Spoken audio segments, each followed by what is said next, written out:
looks like we've got some people in here. I'm just testing this out.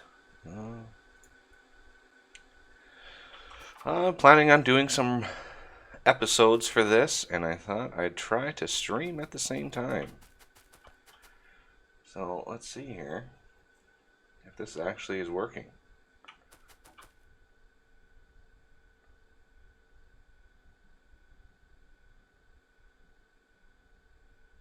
Oh yes.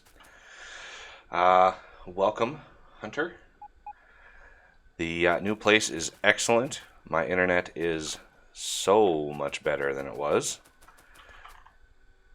About 30 times faster. My upload speed at my old place was 0.8 megabits per second, and this place I'm sitting at about 35 megabits per second upload. So yeah, over 30 times faster upload speed. Almost like 35 times faster. So all right, now what should we record? What were we doing? It's been well over a week since I recorded this last, so we needed to set up all the trains and stuff in here. And yeah, we have no modules to send in here, so we are short of a massive amount of speed modules and productivity modules. So let's see here.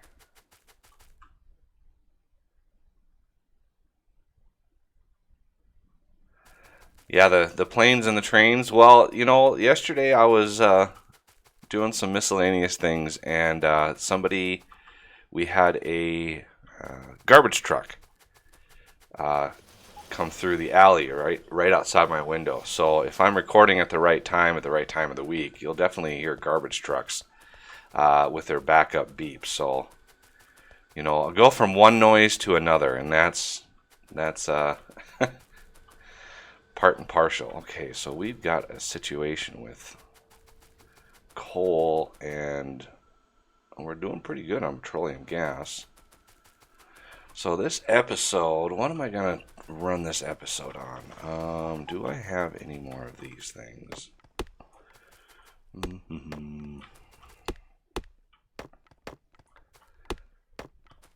So yeah, I'm gonna be recording episodes, so you'll hear me do my intros and all that kind of stuff. I'm really testing to see if I can record and stream at the same time. So that's a big challenge. All right, so we're gonna speed up this.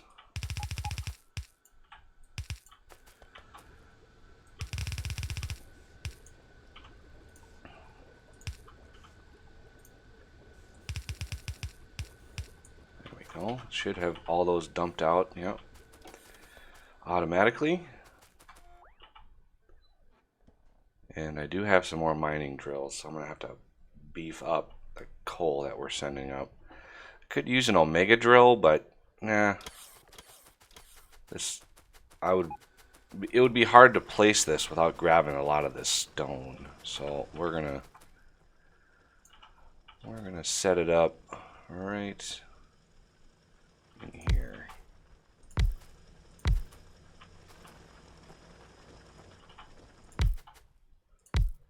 And right there.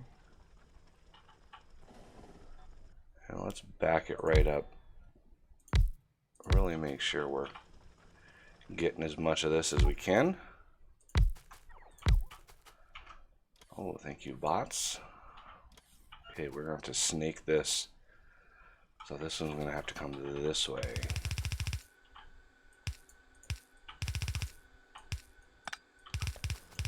Oh.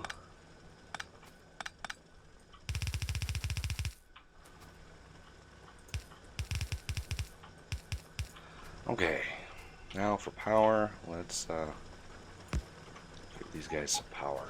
Okay, so we've got a little bit more coal on the way. Hopefully that will Where else are we using? Oh, we're doing it for coal liquefaction too. That's why we're using so much coal. Do we have any other coal around here? Where am I? There I am. So turn off logistics and power. So we have that coal. We got this huge one back in here. We could start tapping this soon. All right. So this is my first ever stream, and it's kind of a learning process. So I'm just sort of getting used to it. I'm getting used to looking over at the chat window and everything. I have my sound off right now because I really don't want to be wearing headphones. My headphones that I have, you would be kind of shocked to see them because I've had that pair of headphones since I believe 1995.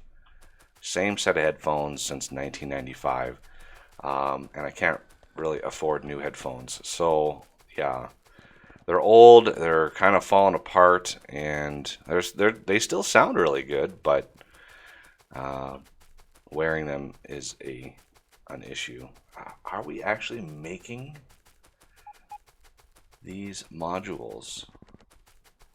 I think we are, but man, what is going on? It's taking forever to actually make these things. I want to get into getting some trains up and running. So, we're making them up here, and this. Okay, so we are making them. We got lots of efficiency modules going. It looks like we're not really tapping these at all. The ratios are tough, you know. It's the ratios and times involved are really, really tough. So making those very, very slowly. I wish we could use productivity on these, but we can't. We can only use speed modules. Alright, so we're going to want some trains, and I need to make a bunch of trains. So let's just start making the trains. I don't need these on me. And what else? I should be getting some steel. Do I not have... No, I don't have steel in there. Okay, so let's go down here. Let's actually go down to all the way to steel. I want to get the trains crafted before I start recording the next episode.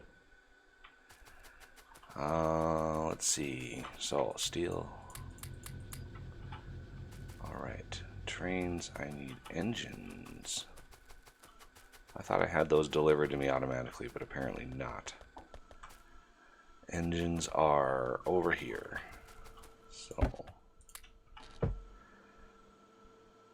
going to need at least one more locomotive. Actually, two more locomotives. We're going to need a bunch of cargo wagons. So that is gears,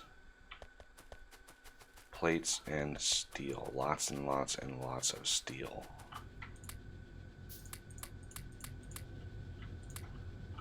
And plates I can grab right from here. And gears, I've got a little chest up here with some gears. Okay, so 5, 10. So let's look at what we have, what we're going to need. I want to get these crafted here. We have plenty of unload stations here, so I'm not too worried. But we're only using the top set.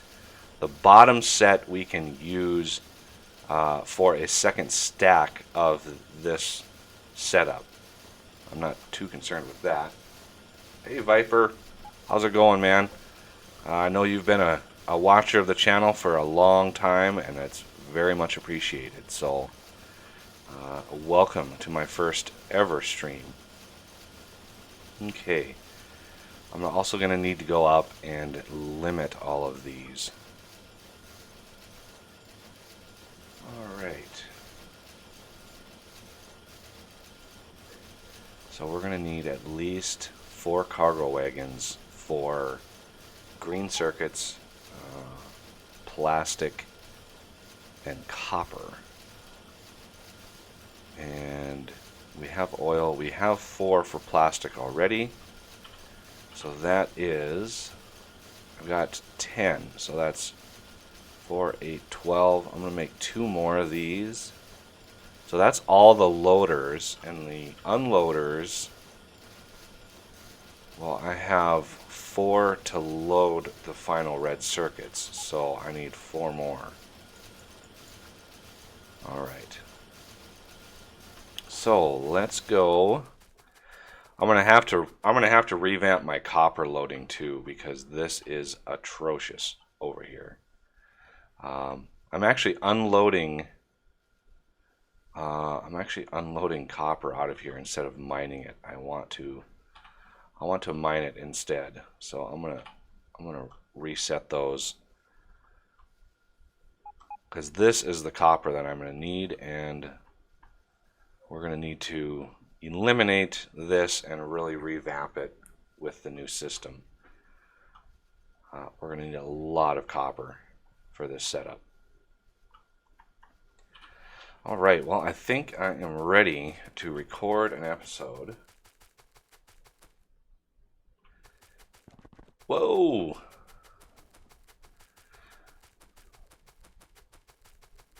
Bituminous Bear, there he is. That's awesome. Yeah, I'm just doing a test live stream. Recording more Factorio episodes. I need some more episodes. So I thought, might as well try to stream while I do this to see if it's possible, because I'd love, I sometimes I spend 8 hours recording episodes for my series, and it'd be kind of cool to just stream during that and give people the behind the scenes, so to speak. So we're just about ready to kick off a new episode here. Let me get my little timer set up. Let's see. All right. So I do have my sound off, and I don't have any of the fancy little, flashy things set up at all. I'm not sure if I'm going to. The little, like, hey, this sub or that sub or, whatever.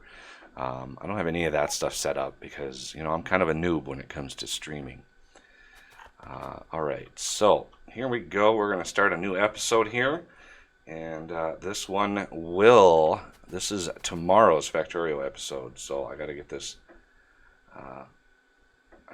recorded here. All right, let's see. Here we go. Let's test this out. Hopefully this records at the same time. I do have my microphone closer. I did move my mic. So anybody who watched the Fortress Craft series this morning using the new setup, does my voice sound any better?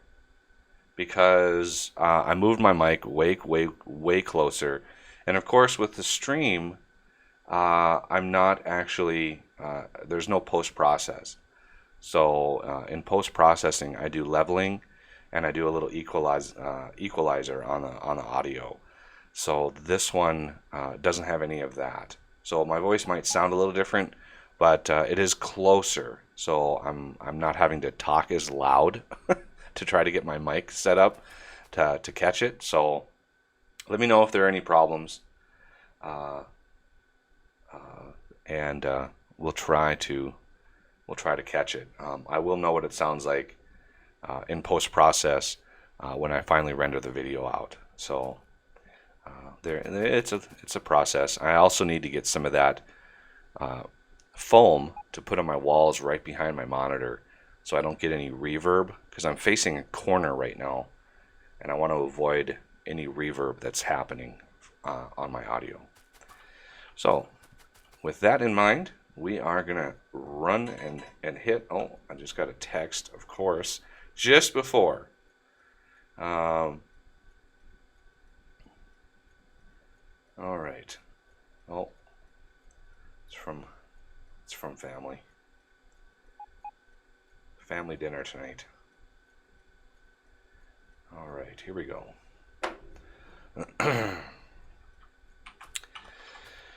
Never been so nervous to record an episode.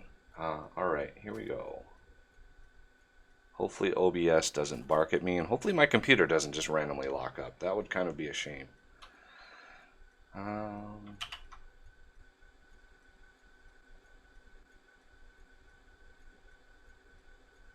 Let's see. There we go. And welcome back to Flexible Games, where we are playing Factorio. Alright.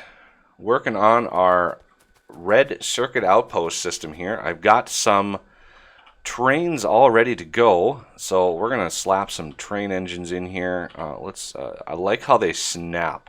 They snap now to the depots. And we are going to run through all of these and place those down. And now we need to colorize them. So I'm going to color them according to the station that they're at. The copy and paste method. So we're just going to run through all of these, and there we go. So first we have green circuits, and right now we only have 4 engines that are 4 cargo wagons that we can load and unload to. The other 4 are for future use. And here we have a bunch of bots now.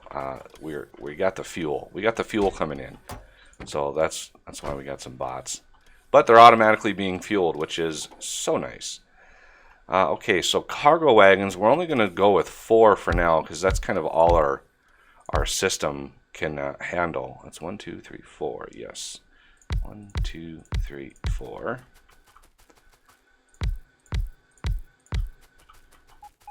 Going in here. So this is the load station. Now before I send these off to collect the goodies, we want to make sure these are all limited, because I don't need, this one is limited but none of the other ones are. I don't know why. So we're just gonna run down this whole line and put a limit. I'm gonna back up a little bit so it's not too bad. Okay, so this setup, this video here is the first one in my Factorio series that is using the high def setup. So I am actually recording, the resolution is 1900, let's see, high def, 1920 by, and this is 1200, so a little bit bigger than high def. And now when I'm rendering, I'm actually rendering at twice the bit rate that I was before. So just to let everybody know, those who didn't, the reason I didn't have high def videos before was the fact that my internet, each video using the old setup, was roughly about 500 megs for a 20-minute video. And that took almost 2 hours to upload. And you know, if I would have done high def content, it would have been a 4-hour upload for a video. So every day's videos, three videos, took me about 6 hours to upload using my old connection. Well, the new connection is quite a bit better. The old videos, which used to take 2 hours, took only 3 minutes to upload. So much improved upload. So with the new high def videos, with the double the bit rate and everything, about double the size, it's only a 6-minute upload. So I can handle that. That's way better than a 4-hour upload. So that is why I had to get better internet before I really did some moving. And we're gonna try get this all lit up over here. Okay, so let's get green circuits running. We need to hit this here, green C1. And this train, this is going to be kind of a weird route unless we redo this line here. I could see if we could route this around. So can we hook into this? We can. So this will allow us to route, instead of instead of routing, because it would have to route out maybe down here, up here, and up through here, or route this way, go down here, route back, and come up. But so this way we have a way to come in, and let's put a signal in there, because now this signal is confused. So we need to make sure that's less confused. And we're slowly eating away at all of these modules that these need. And I missed one. How did I miss that one? I need to go and fix that. I missed one bad placement here. I can't believe that I messed up that blueprint when I made it. Didn't even see it. Okay, so let's get green circuits running first. These trains are going to be going to absorb a lot of materials. So we need to go to green C1 and do a full load on that, and then come over here to red's green unload. So first, green C, which is G, green C1, inventory full, and then we need a, this is the red's green unload, and I want to do inventory empty at first, just because. So we're gonna start that up, and this train should be able, now that the bots have put all this stuff in place, should be able to go down here and loop right into greens. Excellent. And he will get loaded up post haste. Look at that, the other green train came right in. So I'm going to probably need a secondary green loading station, but yeah, we're absorbing quite a lot of greens right now, and I can't really expand greens yet because we pretty much tap out the copper and the iron. Well, mostly the iron. The iron is really tapped out right now. We're mining every little bit that we can, and you know, the more this operates, the more this drains out. And once they're out of their sort of internal buffers, and I could put better. Let me get my upgrade planner here. So I have the yellow inserters converting to the blue inserters, so I can actually do an upgrade here, and I'll do a shift here, and that will upgrade with bots. That's an alternative. Oops, get rid of that, save changes, and put that away. Okay, so we have greens coming in. Well, copper, this is where it's going to get really nasty, because we have such abysmal copper production right now. It's going to be extremely tough, extremely tough. So yeah, this is going to take a little bit of fun and games here. I'm going to try to take as much of these trees out as I can, because we need a gross amount of copper production, and that will use quite a lot of this space. But we got plenty of copper to smelt. We just need the smelting itself. So this is going to have to come down. Let's get the name. This is train stop C copper plate 1. Okay, I should have decided on a copper, or on a naming scheme for all of these before I started. I've kind of swapped it around. See, copper plate 1, inventory full.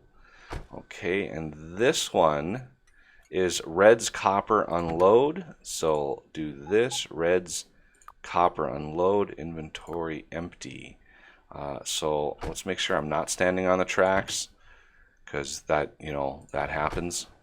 All right, and now for plastic, we're just going to go zip up right up here. We got lots and lots of plastic. And this whole area in here has been dormant now for quite some time. So I'm kind of anxious to get this plastic system going and use this out. So this is refine plastic load. Okay, well, that's kind of easy to remember. So refine plastic load, and I'm gonna be, let's see, inventory full. I'm thinking this is gonna be reds plastic unload. Yep. So reds plastic unload. Good, and inventory empty. So you can go now. And I'm not going to worry too much about this setup yet. We're not even loading them. So let's get some blue, some awesomeness on here. I like that the inserters now have high def graphics. I do like that. Why did these did not get the new, these didn't get the memo that they needed to be limited. There we go. And the last like 3, I usually use stack inserters just to keep the flow going. Otherwise, as these fill up, they sort of just, the line will back itself up. But this should, once these trains actually arrive, they should do some work. All right. Now, where is everybody? Okay, so let's go plastic load. Plastic load is doing its thing, and we are producing the plastic as quickly as possible here, I hope. And how is petroleum gas? Petroleum gas is actually holding out really well. And we had a ton of light oil sitting in the system. Heavy oil I've got limited because I also have the coal liquefaction stack here consuming a whole lot of coal. And I don't have this belt. I don't have that. I've got 2 coal deposits. Wow, there's a lot of coal up here. Okay, so copper. We got rid of a ton of trees, which is nice. So let's get some more smelting going here. So I have this set up, and it's kind of a partial stack, and I want more. And looks like, yeah, we're gonna need some more copper miners down there, so we'll handle that in a second. We got all construction coverage here, which is nice. So this will fit right here, but I want to turn this off for a second. I'm going to turn that off. I want them to process all the copper that's on the belts before I do this, because who knows what kind of shenanigans we could come up with here. All right. So we've already got some belts there, but we're going to need to kind of play with the directionality of these. So there is one setup there, and I'm going to do a second setup down here. So that's a lot. That's a lot of smelters, but we're going to need them. So we're also going to need another one of these, like right in here. There's a ghost of a substation there that I don't want to overwrite, and I think this has to go right there. So there we go. Hopefully we have enough. Oh, that was kind of jarring. hopefully we have enough modules to fit in there, although I'm sure that we probably don't. We'll see. The modules get picked up here in a second. As soon as this is placed, they'll scoop up all these trees as well. Looks like we are right on the edge of that construction zone. So I want to, where is the final? There it is, right there. And that should kickstart a whole bunch of these bots. Yep. There we go, and then they should finish that off. So let's meander down there, and it looks like we have a problem. What is going on here? So I need one here. I need one here. Here. Whoa. Whoa.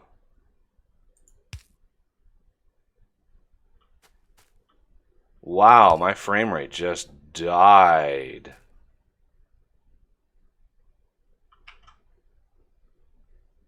What happened? That is a first. Boy, it does not like that at all. Wow. That was brutal. All right. So I usually put one on the ends here. So I'm going to put one right in the middle. Right here. Right here. And right here. There we go. Finally getting some green circuits now. And I want to put another one here. So there we go. 2 full belts of green circuits. And we have plastic also on the way. So yeah, copper is the big holdout right now. And so let's see. Oh, I didn't finish the belt for green circuits. Let's go ahead and do that.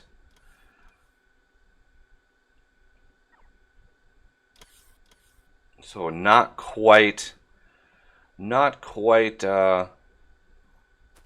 out yet, but this will allow these two resources to really backfill a lot. And then once the copper is run, it'll be, you know, red circuits galore. And once those modules are finally done, then it's gonna be even better. So yeah, that was crazy. Though when I placed that signal, boy, the whole system had to update, I think, and that was tough. All the trains that I had running updated all at the same time, and so we are heading down to copper. I'm trying to avoid instant death via train by kind of skirting along the tracks here. And let's see, you just need to go because we have almost 0 copper coming in. So I actually want this to come in here. And now that I think about it, I need to reset these because these are going the wrong way. I need these to go the other direction. So we need to set this up. There we go. So this is actually going to go the other way. So this is going to go this way. This is going to go this way. The thing about this process is it doesn't actually use any of my belts that I've got. So we're pretty good on that front. Now it's just a matter of spacing these out. I really wish they went further. And I have a private game that, you know, I have like some of Bob's mods loaded, and boy, does that make a difference. Some of his mods are just crazy. So we're gonna set this up. I need to set this one up also to go the other direction. We've already got a few that are going that way, but these are also We've also got to send these the other direction. All right. So these have to come this way. And let's see, going... I've already set up those, so let's...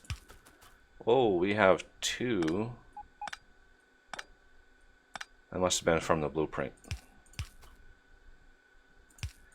All right. There we go. And this is just shy. This many smelters is just shy of maxing out a blue belt. So I only need 1 blue belt coming out of both of these to be sufficient. I don't need 2 belts coming out. So I actually want to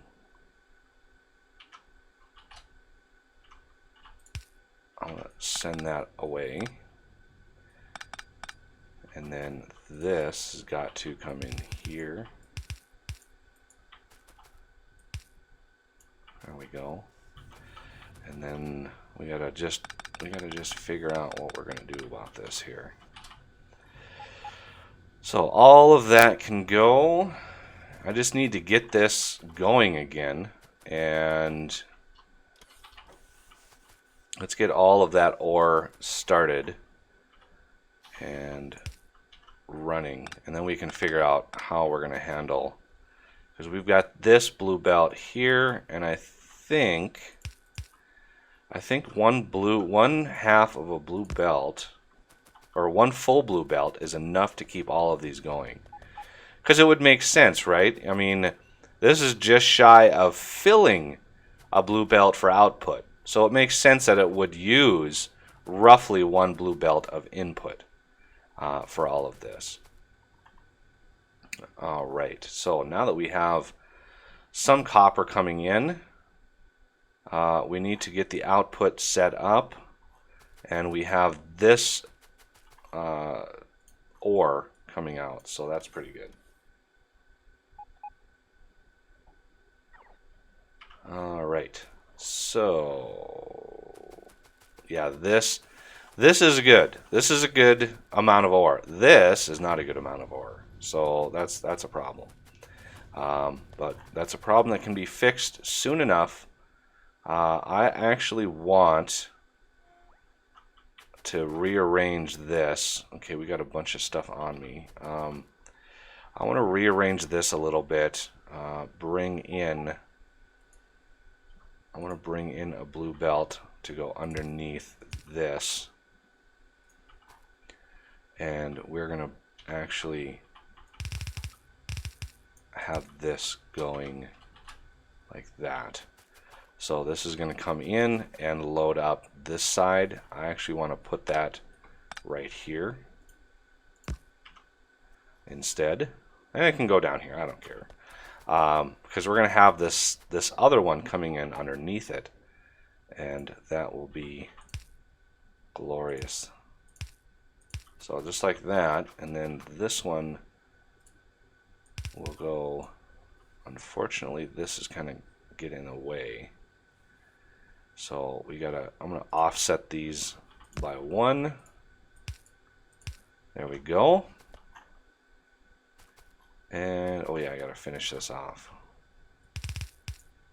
There we go. So now we're getting tons and tons of copper, and this one is already set up. That ore retrieval should be, oh, it's actually on its way. It's waiting right here. So now that we have the system going, we're gonna let this one ride out. Which should be able to load the next train, which should give us more ore. Oh, whoa. Whoa with those updates. It's the first time that's ever happened. Okay, so now we've got tons of ore coming in, and hopefully we max those belts out. I'm not getting... I could use actually stack inserters out here. That might help fill that belt up a little bit faster. There we go. Because I want to make sure that belt is full, and I think I have a little bit of ore on me. Maybe I don't. Thought I picked up some. All right. Well, we have copper now in full effect, and it looks like we did have enough of the efficiency modules to actually keep that up. And now it's just a matter of getting some more miners down here to fill this final belt up. I want to make sure it's completely full. And you know, we are draining all of this ore as fast as we possibly can, so it's good. It's a good thing. And do we have, see, we don't have stack unloaders here, so I want to get, we need some stack unloaders as well. We want to unload that thing really, really fast. And I do have stack, okay, they are delivering. All right, well, that'll do it for this episode, and I thank you for watching, and I will see you next time.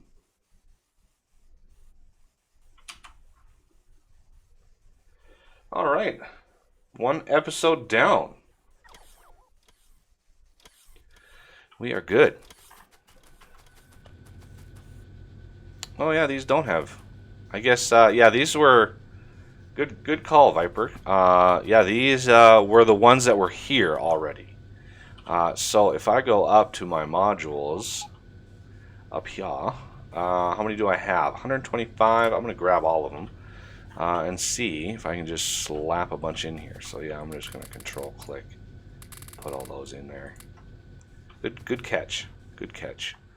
But we did have enough. We did have enough. We have a little bit more than what we need, and I want to put these back just because. 1, 2, there. Just because I want to keep them all in one place, and I love the new mini map plus the long reach mod is absolutely epic. It's epic. So yeah, I'm thoroughly enjoying that. It looks like we're finally getting some activity up in our plastic area, and yeah, we are going to need possibly, we got plenty of petroleum gas.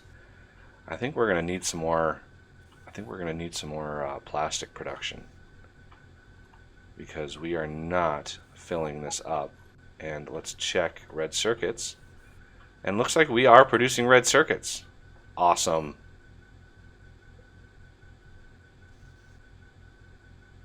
That's so awesome. All right, so I need to think about, I need to get rid of some more trees here, trees down here.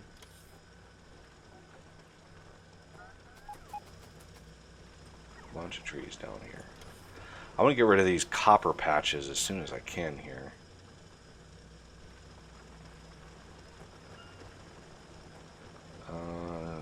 Do we have coverage down here? I don't think we do. So I'm going to need another one of these, possibly, down in here.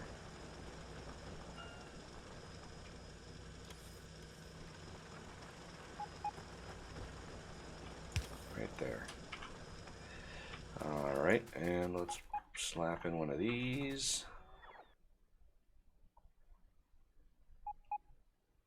I don't want to put it too close because then it clears my ghost.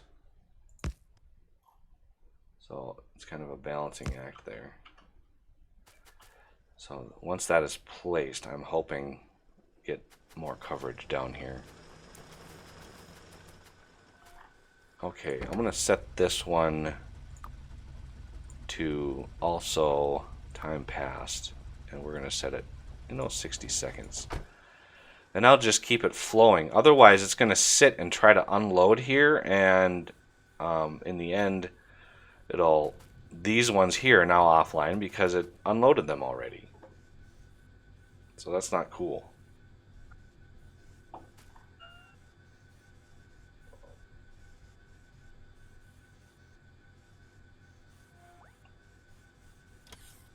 See you, Frank.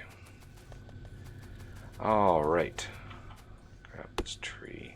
Bad tree. All right. So, looks like this miner is finally out. This one is out. Slowly using up all this ore.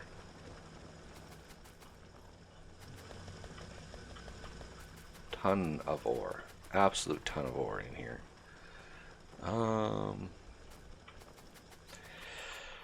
Alright, so now that we have reds being made at least, I can do an episode on...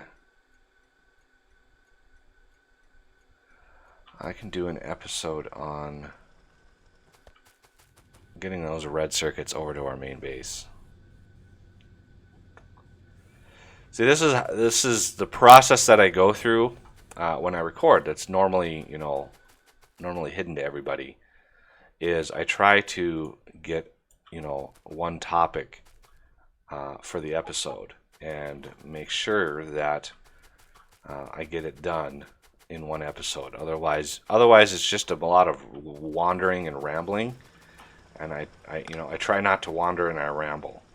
So this is going to be a little tricky in here. I'll be able to hit this one right there. I'm just going to get these close because I want to mine this out as fast as I can here.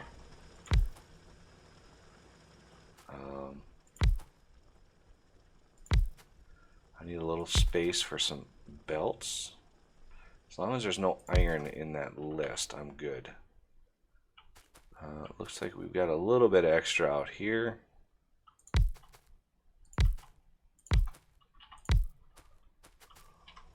Okay, so I need this set to go in like this. This one to come across. This one to come down.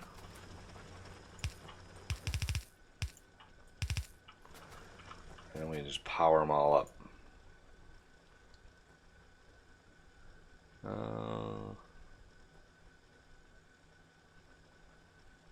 I think that would work. Yeah, I'll get all of them all at once. Excellent. A little bit more. It's going to be impossible to walk through there, but I want to try to get that belt as maximized as I can. Could also start bleeding from this side too. And so how is our loading going for copper ore? It looks like it's going great. We've got lots and lots of miners over here working. And this guy is filling up with a ton of oil. So I should actually put another tank over here. So we got all these things going, moving the oil, and this thing can actually hold 3 tanks worth of oil. So yeah, if we come up here, do I have any storage? Yeah, I do have a storage. It's getting used pretty fast. Yeah, petroleum gas is still rock solid. We still are cracking at a good rate.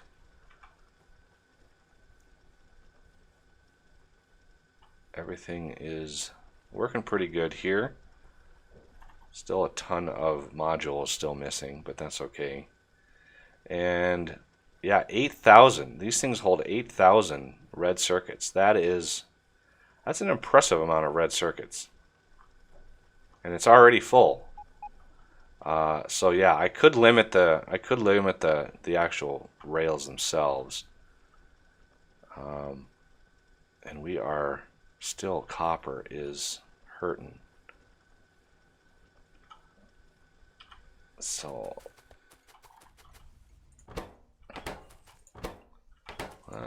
we're getting full. We're almost there. But we need this other train to come through. So we're gonna we're gonna see copper plate. We're gonna add time passed. We're going to add 60 seconds. And we're going to do the same to this. See, copper plate.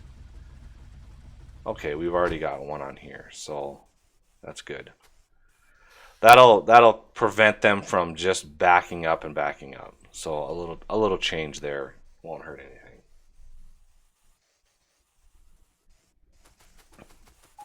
Yeah, the balancers, you know,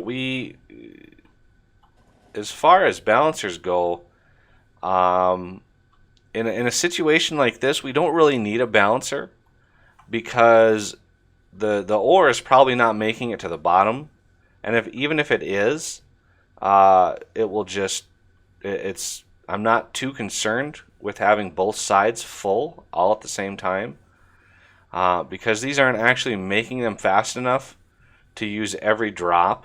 So we've got some down here, and that's the important thing. If there's copper down here, we don't really need to balance it on the mass production line. Balancing is important if you absolutely need max throughput, and we're not even close to tapping the max throughput of all of these yet. So let's go check reds. Reds and blues are actually doing really well here.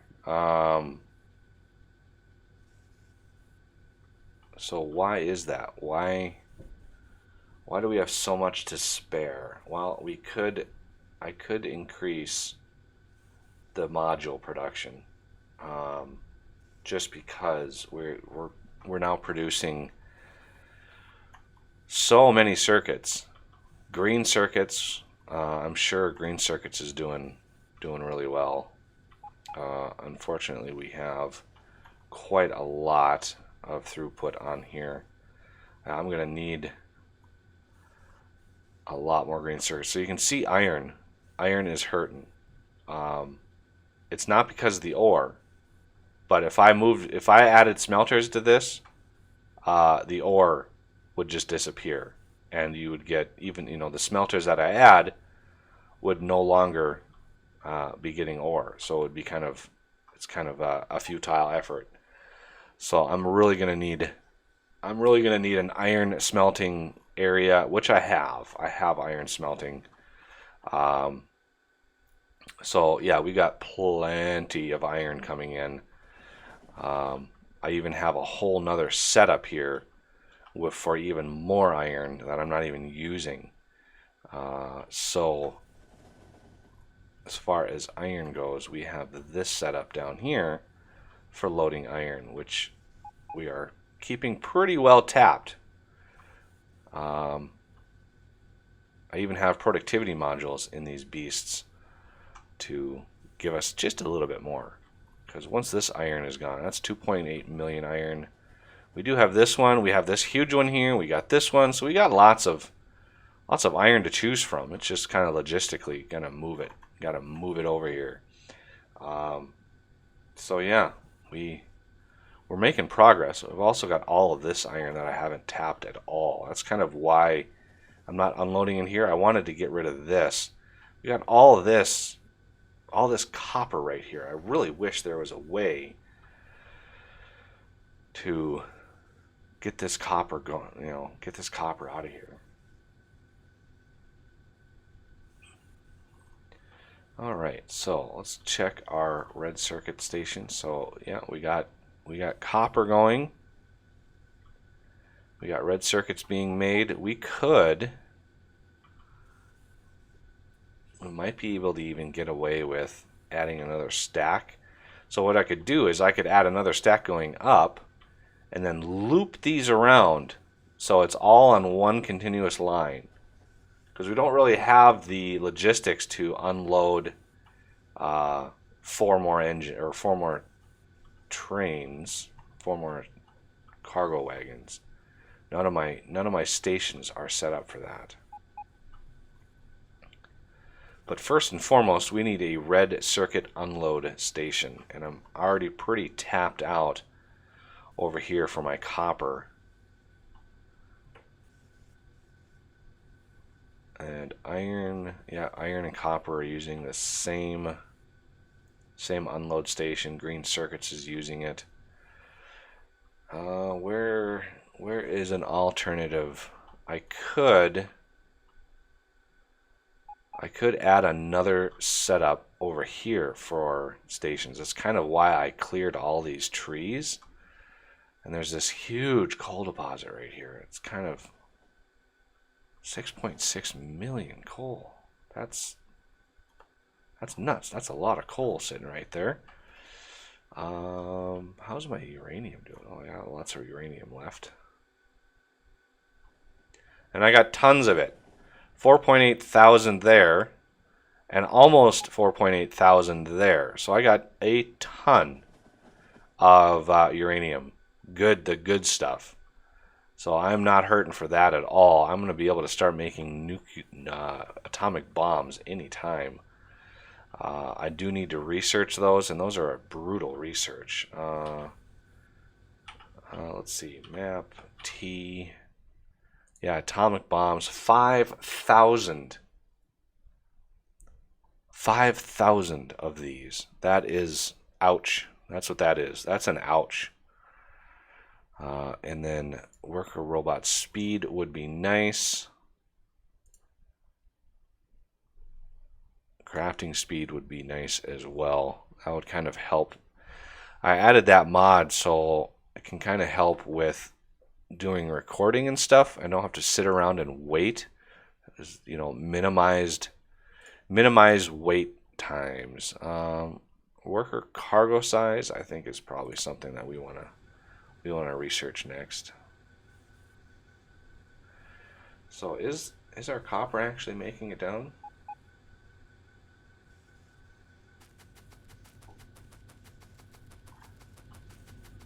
It is. It's making it down to the end here. That's awesome. So we are able to keep that running. Just a matter of let's see, we are core offload 60 seconds or inventory empty. So once his inventory empties out, he will jump right back into it. And we got a lot of copper coming in here now, so that's nice. It's nice to get these loaded up in due time. Granted, we're not really having a backlog right now, but that's okay. So let's think about this for a second. If I have another unload station here, I need at least room for four cargo wagons. I'm gonna go up here and maybe put a limit on these. Maybe the first few engines I can put a limit on. I try to do, you know, as much wandering around before episodes as I can. That limits the amount of travel that I have to do, especially with all these trees. I can't just jump in a car and cruise somewhere. So alright, so I want to actually put a limit, two cargo limits on this. So I'm going to copy that, paste that one here, and then I'll leave the last one fully open. And then these should also have a smaller limit. So I'm going to put a smaller limit on all of these, except for the last one.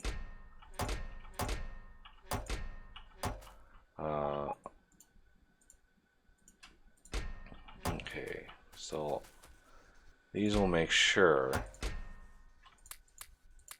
that we have a good spread.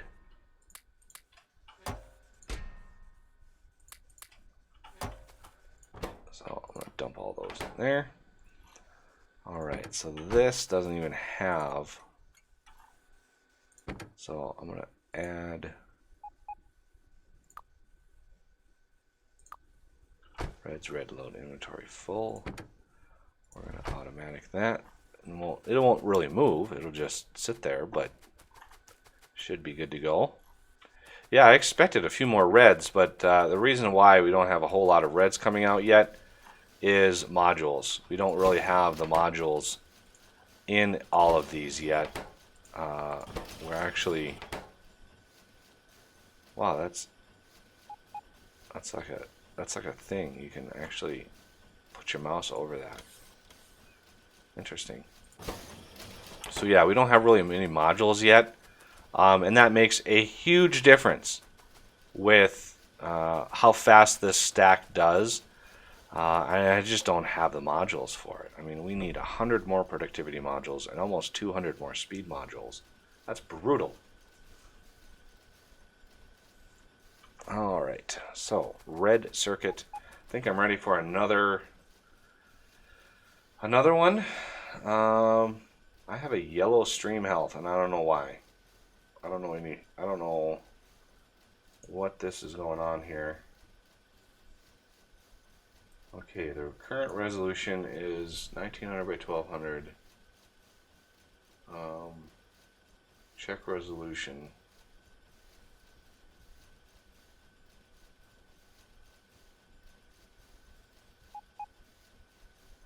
Okay, well, what resolution should I be using?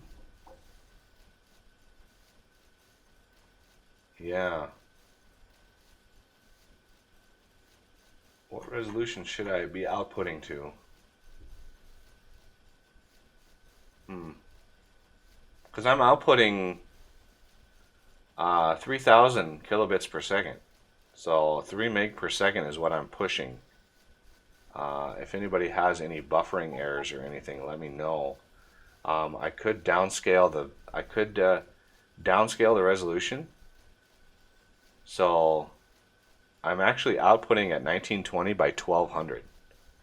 So I'm not sure if that makes a big difference. But yeah, it's telling me the stream health is in the yellow. So video output low is what it's telling me. So yeah, I'm outputting at 3000 kilobits, which was actually my bit rate that I was outputting my old videos to. So I might have to downscale my stream output video.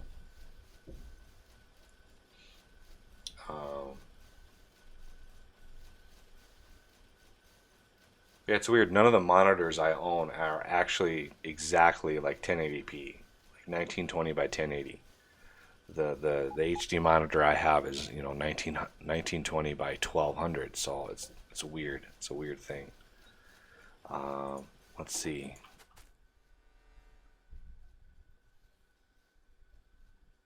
Hey Justin, you've been around a while, man. I'm glad to see you in here. Just doing some recording of episodes and actually testing out the streaming and seeing what settings to use and everything. I'm getting stream health issues right now, so it's a little tough. If I don't move, the stream health gets good. But as soon as I start moving, it goes bad because I don't think I have the bit rate to handle the resolution. So next time I stream, I might go down to 720p, and hopefully that would help because I don't really want to push 6 meg because I got a lot of other stuff going on, and I'm also trying to record episodes. So a little bit tough to do this. My machine has plenty of RAM. I got 32 gigs of RAM in this machine. So, and I did do a mem test. All those people, all the people who have been trying to help me with my random computer lockups, I very much appreciate it. I've got 25 years of computer experience, and this one is baffling. This problem I've been having is absolutely baffling. There's no errors, no warnings, no logs.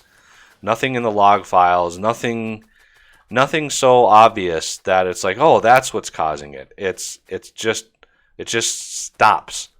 The lights on my keyboard go out, and the whole machine just stops and doesn't respond. So I have tried so many things: flashing the BIOS, updating that, updating Windows, doing malware checks, and I did a mem test, a mem test overnight a couple nights ago because somebody was insisting that it was probably my RAM, and that came back with 0 errors. So it could be so many different things, and it's mind-boggling. It's crazy. So I am trying to narrow it down. Yeah, a lot of people, Vipers, say it is the PSU, which if it is, that's okay because those are a little cheaper. I have like $7 in my account right now, so I have $0. I have zero money to do anything with. I just moved into this place and I've been trying my best to make it a home and buying shower curtains and all that kind of stuff. And yeah, I've got $7, and don't have the money for a PSU, which is unfortunate. My old apartment, just to give you guys an idea of the difference, my old apartment was 200 square feet, roughly 200 square feet. And this new place is 5 times that size. So it's kind of a decompression where I had a bunch of stuff all compressed, and now I've actually got a kitchen. Before, I didn't have a kitchen. I just had a microwave and a little miniature fridge, and that's all I had. It was all in one room. So, yeah, much more comfortable in this new place. And you just need to move on with your life there, Mr. Train. So allow this train to come in and have a little taste.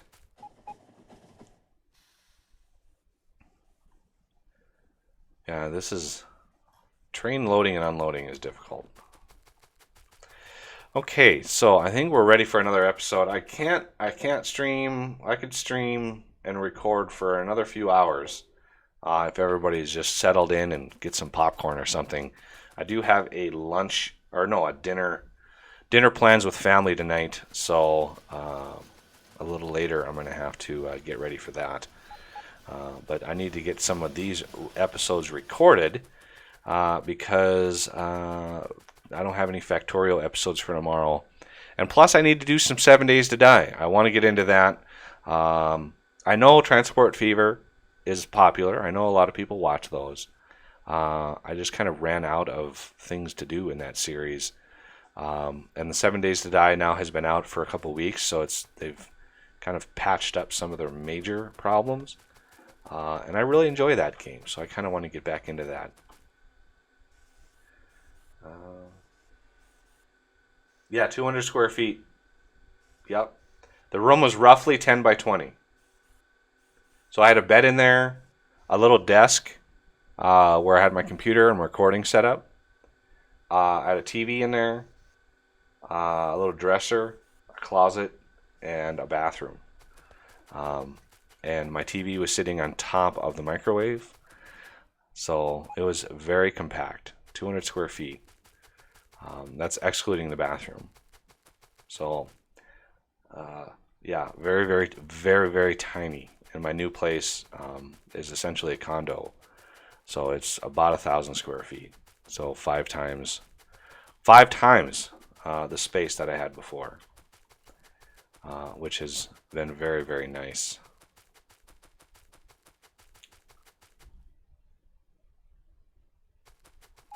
All right, so I think this episode we're going to need a red circuit unloading station because I really want to overhaul my modules. I need more modules. We are still short on a ton of modules.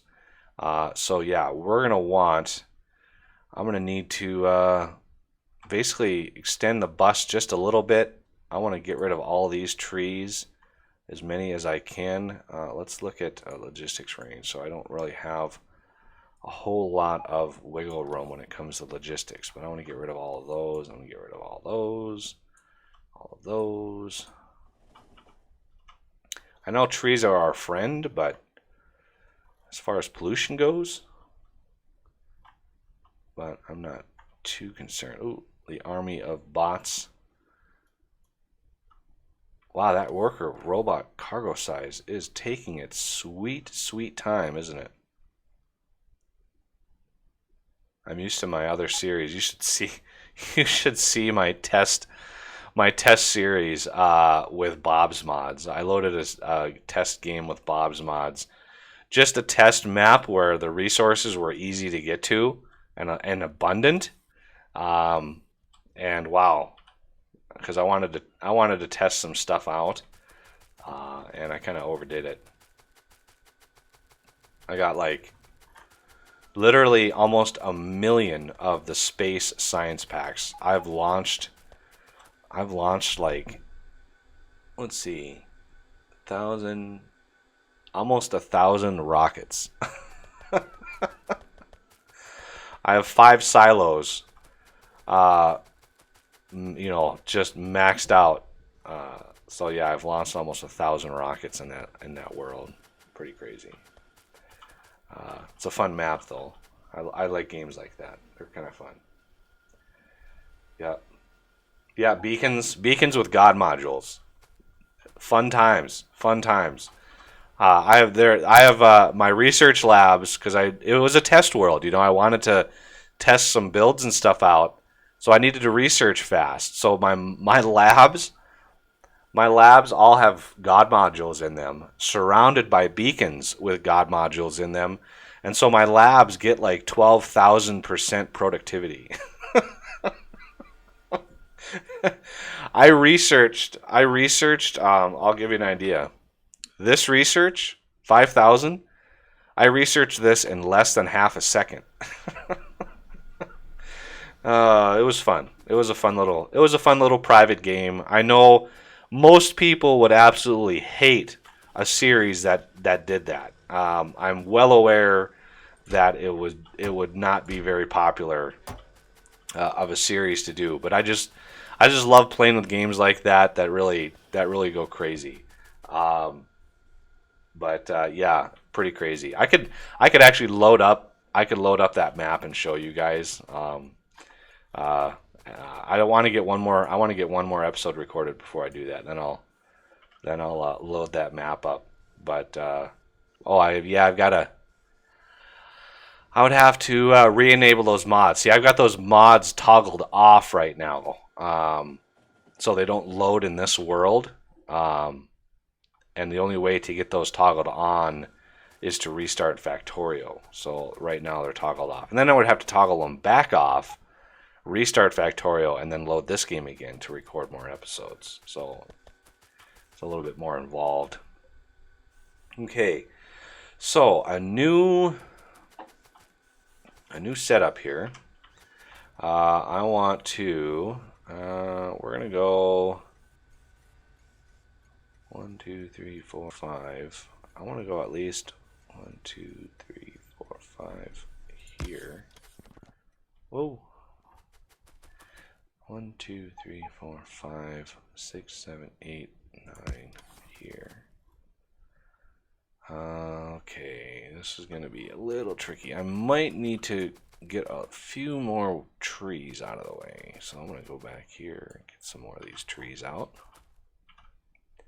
1, 2, 3, 4, 5, 6, 7, 8, 9. Right there. There we go.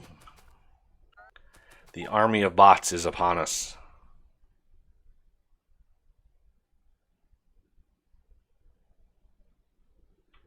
There we go. Yeah, I will put. I will redo the stack of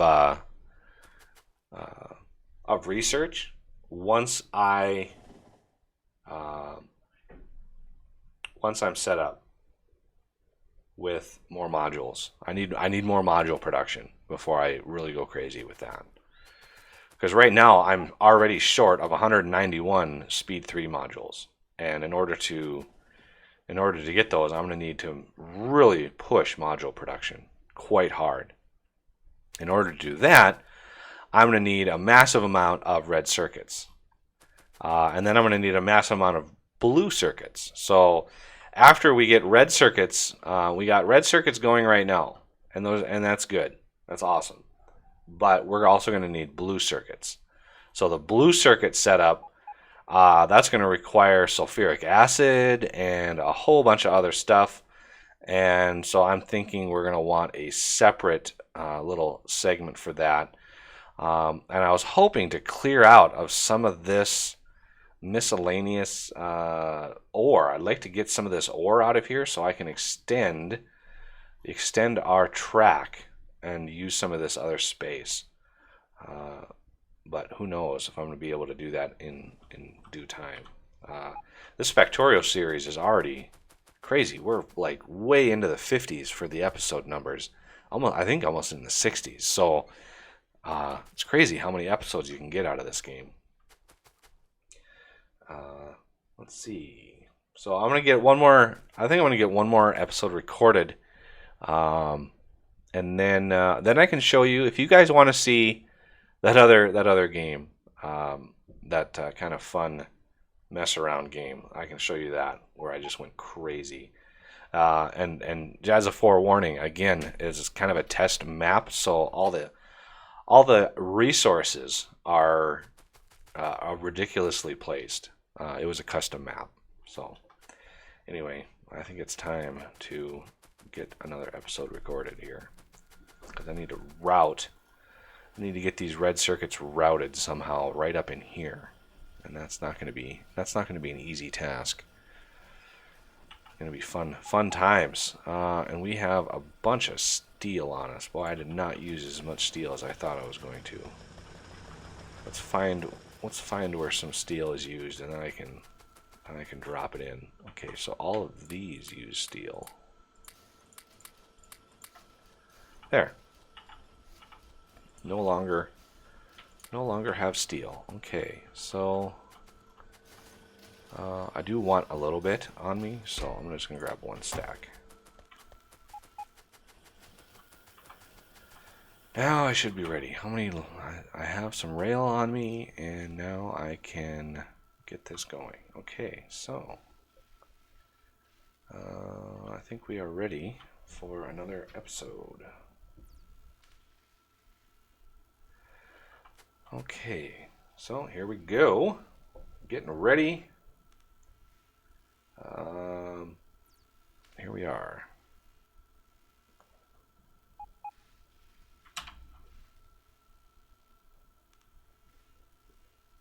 And welcome back to Flexible Games, where we are playing Factorio. Alright, working on the factory, and our nuclear system is working great. This system, this blueprint this person made, which is linked in the description, is great. Also linked in the description of this video will be a link to a new Discord server that I created for the channel. Because I am doing streaming now, I'm actually streaming the creation of this episode. I've been streaming now for almost an hour and 20 minutes.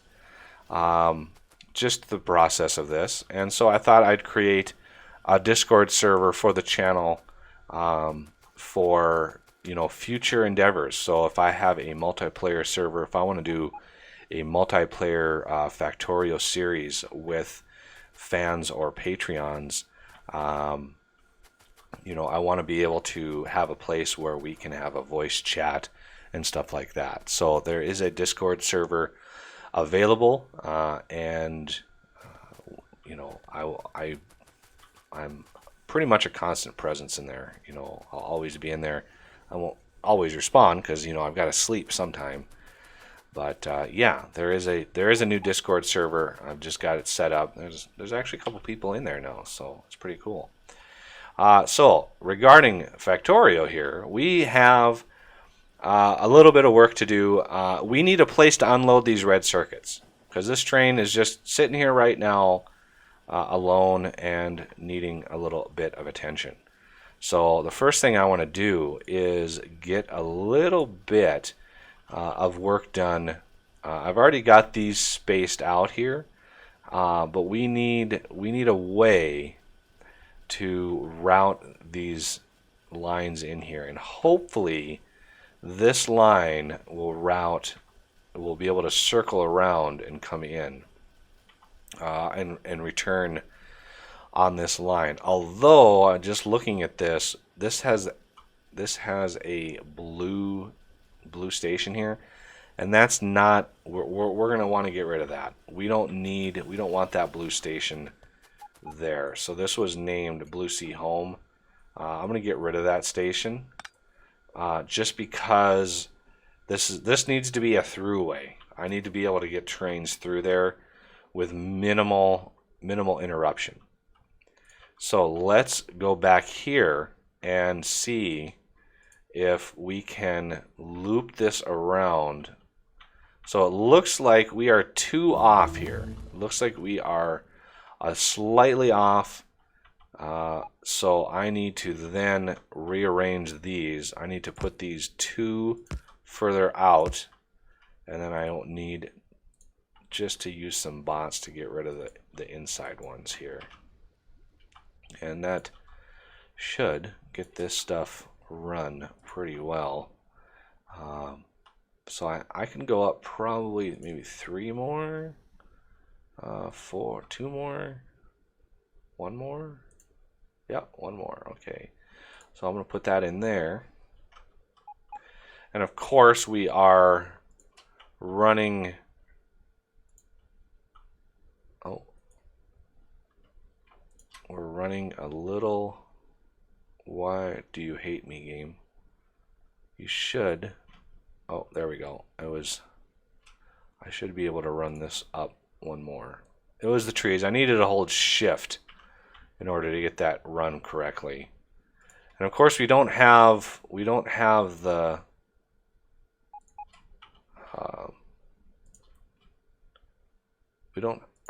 oh, we do have, I guess we do have logistics coverage over here. Just barely.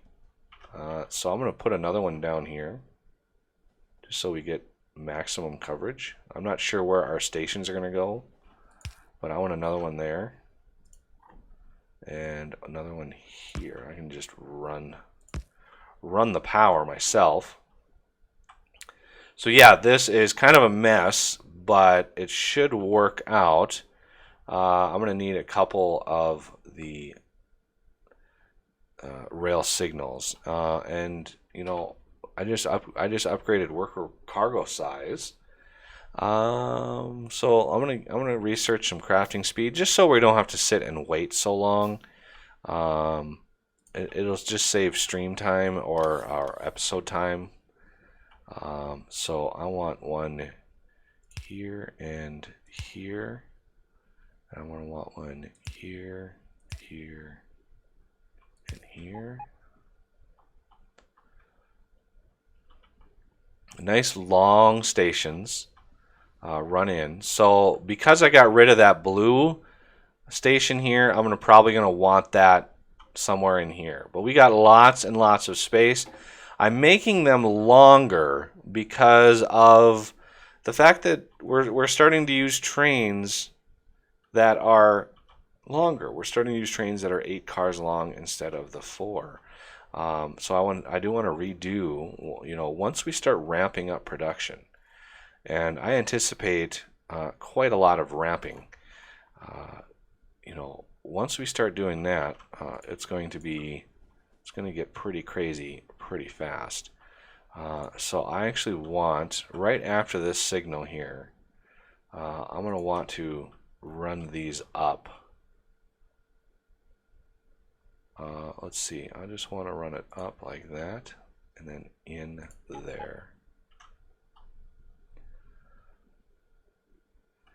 And then when we put a station in here, the trains will more or less ignore this route because stations actually add a considerable amount of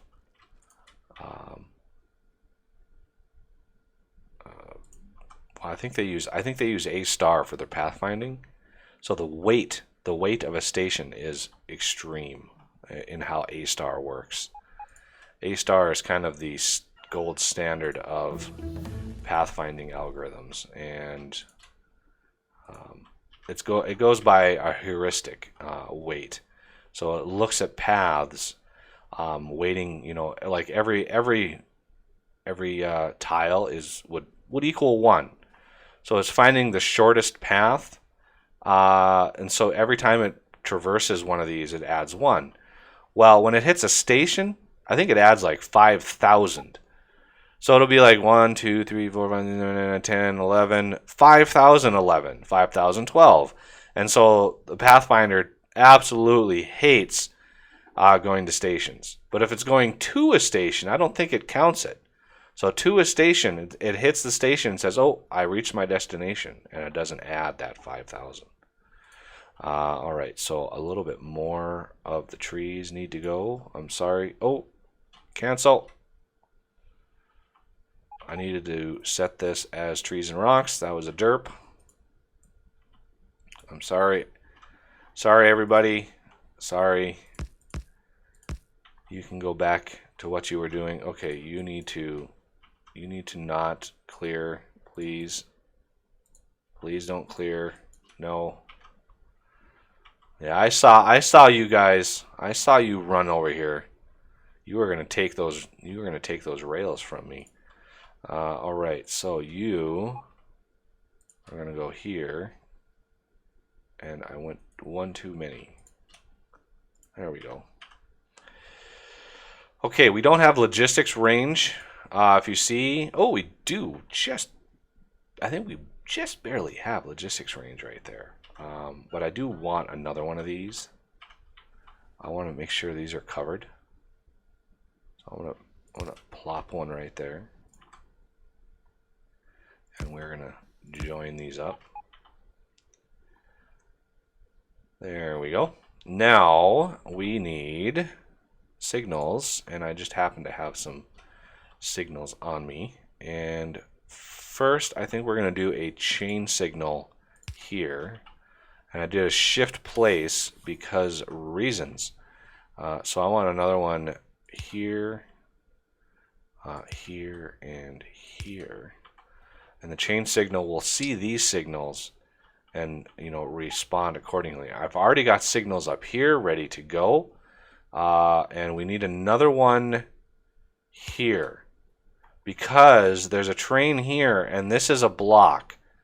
So this is red because this train is sitting up here blocking this. So if I put another signal here, this block then separates and this should turn green because this is free to go. And now the train is moving, so we won't actually see that effect anyway because that signal wasn't placed fast enough. My poor bots. All right, so let's just clear out some of these red-based crafting speed upgrades. And now that we have this set up, I want to place a station, and I should have a few. So I'm going to place one right here, here, and here. So I want this one to be the red one. So I'm going to maximize red here, and this is going to be home. Red unload. I want to set this to blue. This is going to be not Vianessa Hampton. This is going to be home blue unload. And that one will just be whatever it is. I have no idea what it's going to be, but it is what it is. So yeah. Now we can wander over here and do some work. Now we need some unloading and we need some fuel, so let's get fuel set up. We are in logistics range here, so that's good. We might have to rearrange some roboports just because some of these are this is kind of in the way of an unloading setup. But first I want to get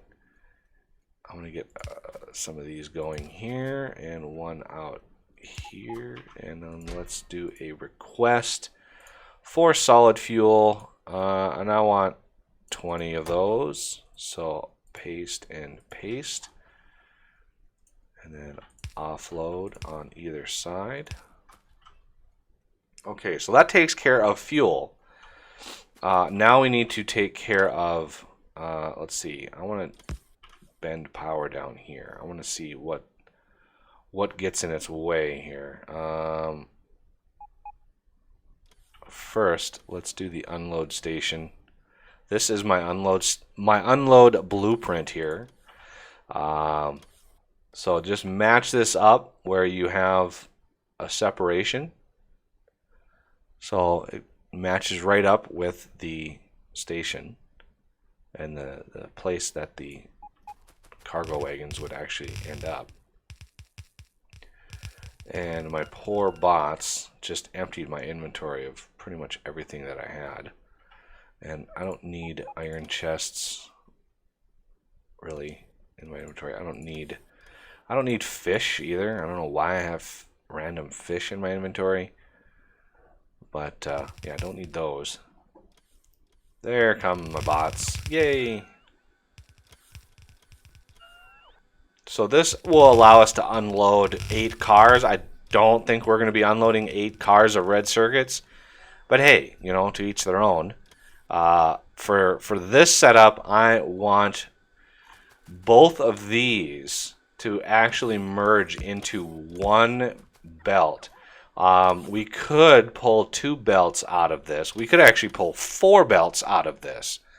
But it would use them extremely fast. I don't think we're going to use them as fast as we really think. Plus, we're not making them fast enough to use them that fast.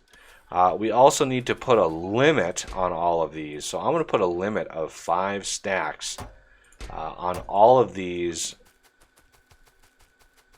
chests, even though we probably won't use nearly all of that. But it will just limit because when a train loads in here, it has 4 rows worth of material. So if we do a half a stack on each one of these, we have 12 chests to unload. And we only have 2, 4, 6, 8 chests worth at a half a stack. We only have 8 chests worth to actually unload when we come in. So we won't actually fill all these chests, even with this small of a stack size. And red circuits, you know, they stack to 200, so we'll have plenty. We'll have plenty of throughput.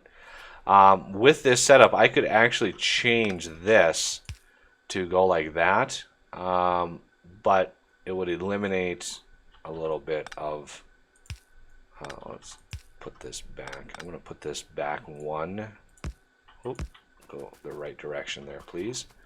And then we can link this one up and this one up, and that will combine those two. And then I think we're going to sneak through right in here and be able to move our red circuits sort of towards our bus. It's going to be kind of a circuitous route, but we'll move it in there. I want to offset it by 1, and rather than route the belt kind of wonky, I just use a splitter to offset it by 1, and it just moves everything over nicely. So we're going to move this up, and we're going to sneak right by all of this. And now we need to figure out where we want to come up to. I want to sort of avoid this. We're going to need to redo this anyway. I might even have to get rid of some of these accumulators in order to redo our research stack. So let's get some more of these reds. We got lots of red production that we can push through. I'm not too worried about it. I do have productivity modules in here, which has slowed me down. So yes, I do definitely want speed modules to speed these back up, because the speed is now only plus 5%, which is hurting, because we've already researched the quite a few levels of the research productivity. So So yeah, we are kind of hurting for that. So even though we're getting more productivity for our research, we're really not doing any better than what we were, because we've gotten way slower. All right, so I want, of course, we can't go all the way through. Do I want to augment? I mean, I definitely want to come across. I might have to use a little bit of hokey design here to come in, go under as much of that as I can. Perfect. And this is going to be a little wonky, so we're going to come across all of that, and we're doing great. I mean, these red circuits are great, but we're going to need more of them, and this is a nightmare in here, that's for sure. And I doubt we can stretch across all of that. No, we can't. But what we could do is clear all these out and stretch these out like that. And that would give us a little bit more leeway. Then I can come across. Oh, ouch. Okay. Okay, so I'm trying to get up to this point here. That's where I'm trying to get to. Because that's a big user of red circuits. This is the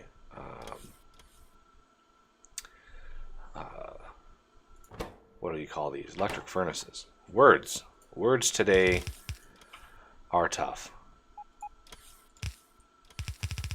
Okay, so those are all blue, and this for some reason is not upgraded at all. So let's get that upgraded, please. And let's throw one of those in there. Make sure these are all ready to go, because we're going to maximize, we're going to kind of push red circuits really hard. And yeah, I missed upgrading that one too. So we're going to do this, and we got one more here. So yeah, blue circuits, another big user of red circuits. Not as big as we will start to use up in modules, but still, you know, sizable. And yeah, there's another one of these I need to upgrade, and another one I need to upgrade. Oh, and that's good from there. And I think all the belts are upgraded,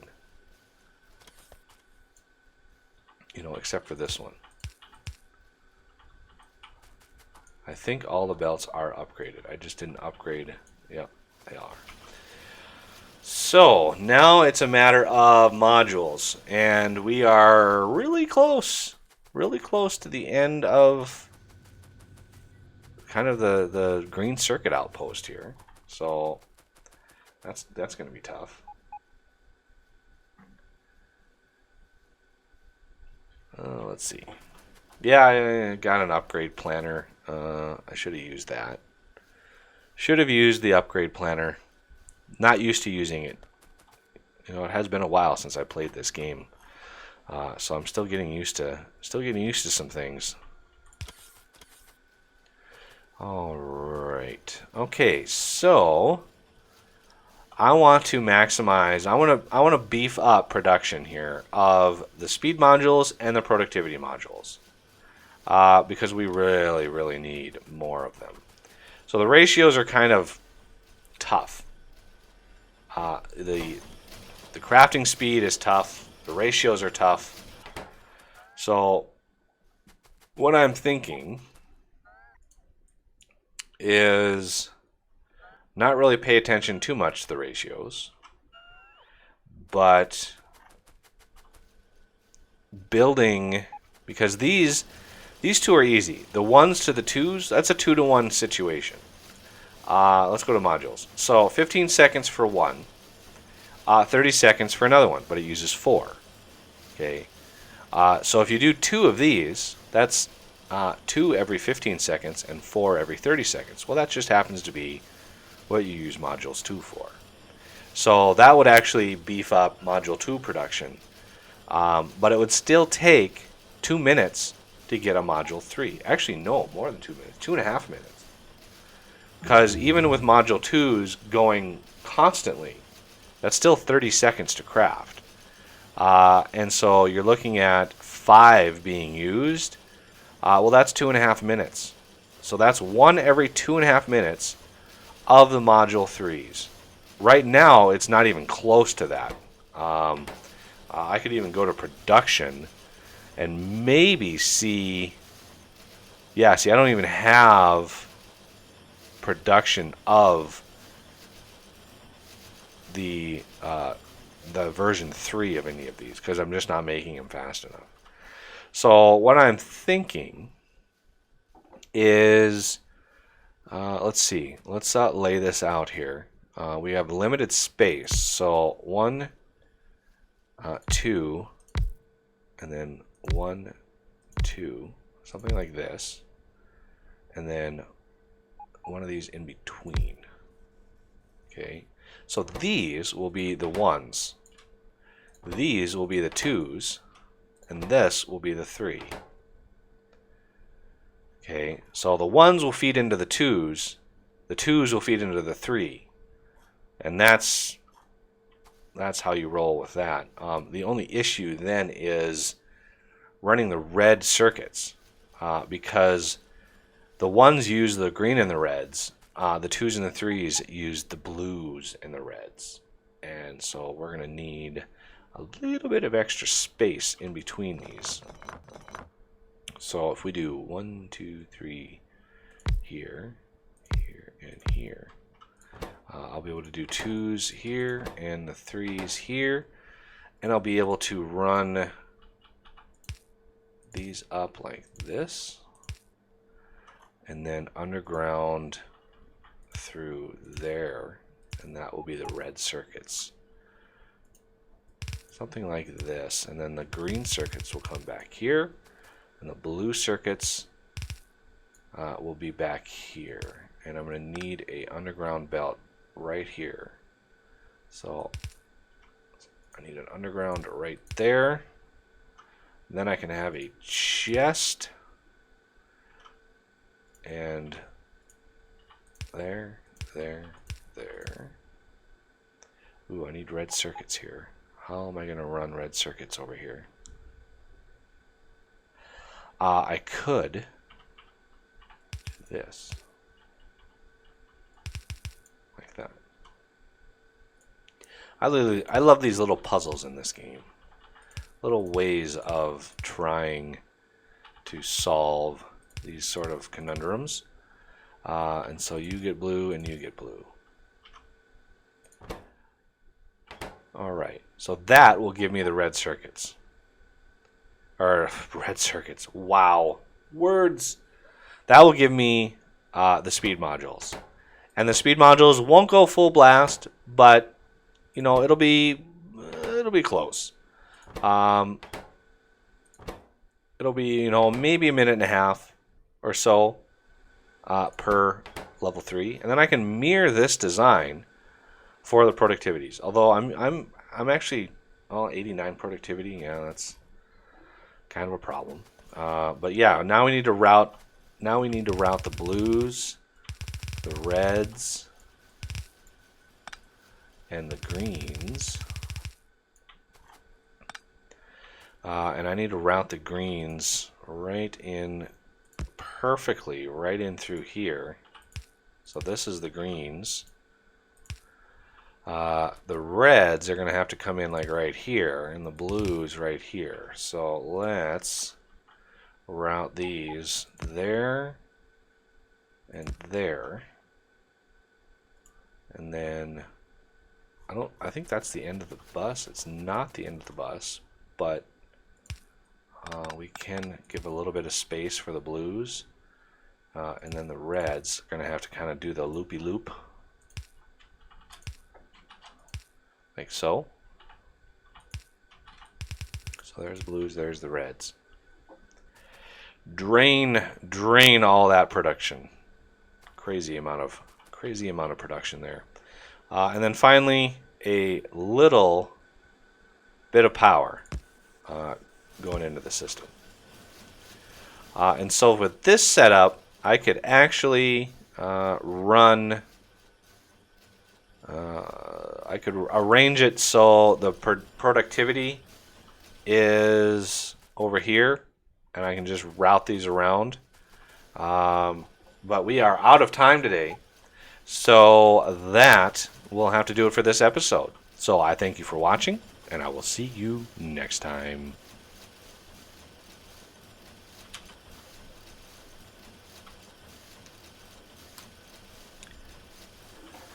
All right, that episode is down. Yay!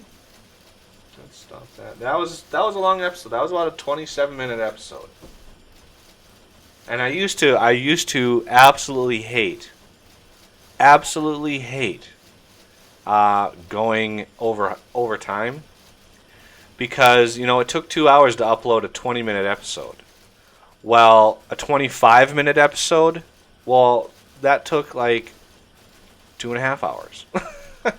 I hit a 30-minute episode. Well, that's like 800 megs. That was like 3 hours, 3.5 hours. So yeah, I used to hate going overtime, but now with the faster internet, I did a lot of recording of Oxygen Not Included yesterday, and the majority of the episodes actually went overtime.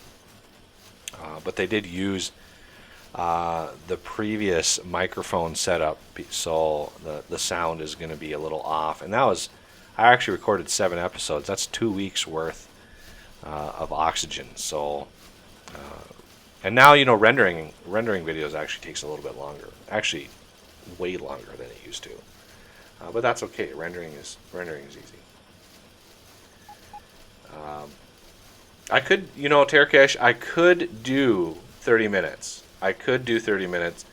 It's just, the average watch time on my channel is 10 minutes, a little over 10 minutes. 10 minutes, 40 seconds is the average watch time. So, you run the risk when you have longer episodes where your watch time doesn't really change. And so most people are not actually watching the full episode. And I'd really hate to put out some good content or to put the work in to produce it and then have nobody watch it. It was kind of like that custom intro I did for 7 Days to Die. My very, very first 7 Days to Die episode that I ever did, I worked like 15 hours and produced a custom intro to it. Well, so very few people saw it that I'm thinking about using it for the next 7 Days to Die series, which I need to record later tonight. So if anybody's up for some more mature content, I think tonight I'm going to be recording some 7 Days. But that'll be later tonight. Late my time. I don't know where everybody is, but that'll be a little bit more mature. So I try, the vast majority of my videos are family friendly, but 7 Days to Die is a game that is inherently mature. So with games like that, I'm really not too worried about running a little bit more mature content. So hopefully it doesn't offend anybody, but yeah, I'm thinking about running a little bit more mature shop for 7 Days. All right, I need to set up this system here, get that going, and get this up and running. I'm just gonna 1, 2, 3. Oh. So yeah, I'm not sure, because right now my time, I'm Central Time. It's just shy of 2:30 p.m. So tonight, when I say tonight, I mean like it's gonna be I don't know, might be 10 o'clock my time. So 6 hours from now, where I do that. But yeah, I need to get some 7 Days to Die episodes up. I've been anxiously awaiting getting that series going, with the new alpha, and they just, I didn't start it right away. I kind of missed the train on the hype train with 7 Days. So many people just jumped on board so fast, and so I missed the big surge at the beginning. But I wanted to wait until they actually fixed some of the bugs that were present in the game from the launch of the new alpha. So I kind of missed the big bugs, and that's why I did that. I didn't want to deal with the big bugs or the balance. I'm gonna have to rebalance it too. So maybe I'll stream the editing of the XML files too. A lot of people get confused. I also want to create a mod tool for that, for making XML editing a little bit easier. But those are kind of grand plans and stuff to do when I have the time, and I'm not trying to push content out. I also need blue circuits here, so I think that's why that whole system stopped. Alright, so you also need power, and you need power down here and here. There we go. Alright, so there's the system for all the modules. Good to go. So yeah, if anybody wants to watch some serious scrambling for survival, or maybe some editing XML files or whatever, in about 6 to 7 hours, that'll be on here. I'm a huge proponent of modding.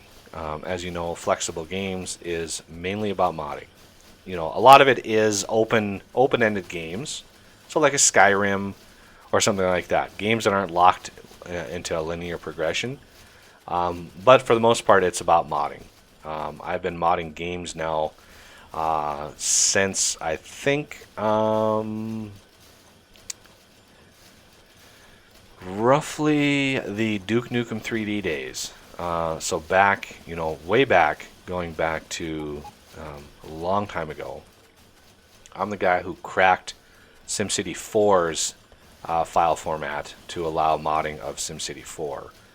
I did that back in 2003, I believe, which opened the modding scene for SimCity 4, and that's why you have some really good mods out there today.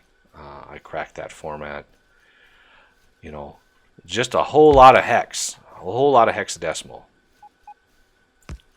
and that allowed me quite a lot of new mods and stuff. So I always like modding. So even with 7 Days, I try to cater it to my play style, and some people like it, some people don't. But if you don't like grindy games, then modding is really the only option. I mean, modding is meant, I think, for people to make a game, get the most out of whatever game they may be buying or playing.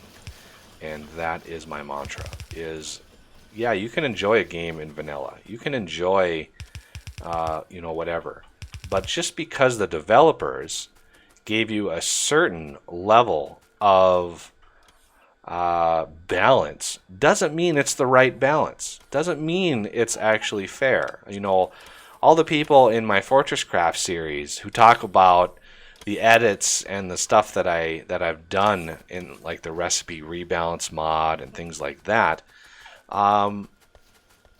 it's like, just because DJ threw in some numbers doesn't mean that that's actually the balance the game needs. Some people don't have hours upon hours to sit around and grind it out.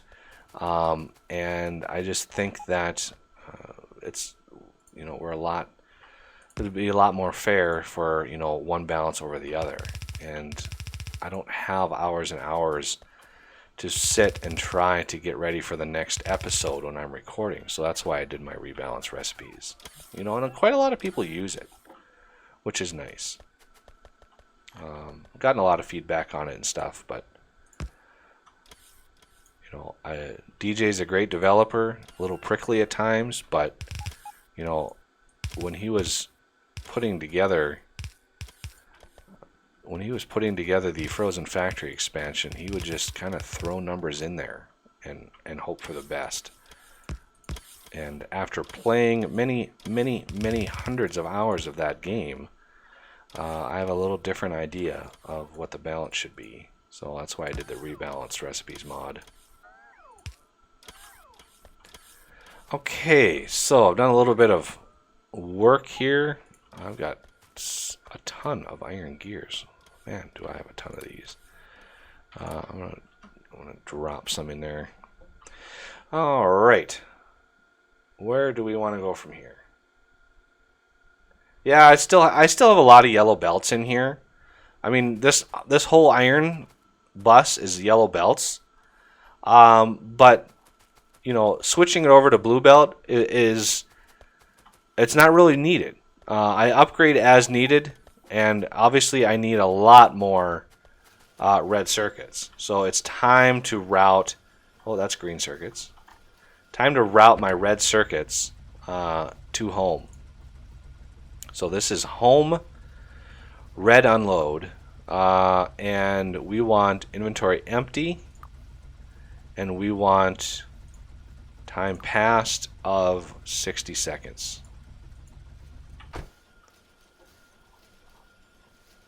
So it is a full train of red circuits coming into station here. I think I've been doing something like this with these. I'm gonna go to the other side. That way I can avoid this power pole. But there we go. A completely packed and full belt of red circuits,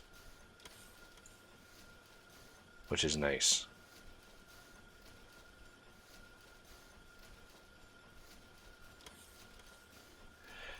Tier 2 productivity modules don't have inserters on red circuits. Okay, let me peek. Tier 2. Thank you very much. Thank you very much. There we go. I appreciate Martin. I very much appreciate that.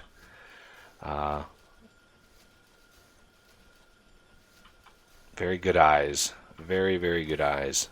Yeah, some people have seen some things in my videos that I'm like, how did you possibly catch that? So yeah, we need to improve this. Green C1 remove time passed. We're gonna do 50 seconds here. Green C1. I do have timing here, so this should be good. Yeah, my first trains didn't have the time passed on them, and when you have multiple trains, you really need to do that. So now I'm down to 170 and 85. So yeah, we are using up serious amounts of circuits. Yeah, green circuits is hurting just because I don't have everything going. I might want to upgrade planner. I want to upgrade planner just the belts. I don't want to get any of those undergrounds. Just because the undergrounds use so many more circuits. Or not circuits, gears. Yeah, I want to maximize this. No sense in adding another splitter here. just because we don't have the throughput yet. And you know, there's a time on this. Looks like red circuits came back to load up. And yeah, that's a lot of circuits. Wow. Now, do all of these have timings on them for unload? No, they don't. So we're going to do another time passed on all of these. Unload, time passed. And I like to do 60 seconds. I think I did it already on the green. Oh, no, I didn't. So the unload, red's green unload, I need another time passed on this. And make sure, yep, he's got a time on that. So we're doing good. Yeah, iron has completely died over here. That's unfortunate.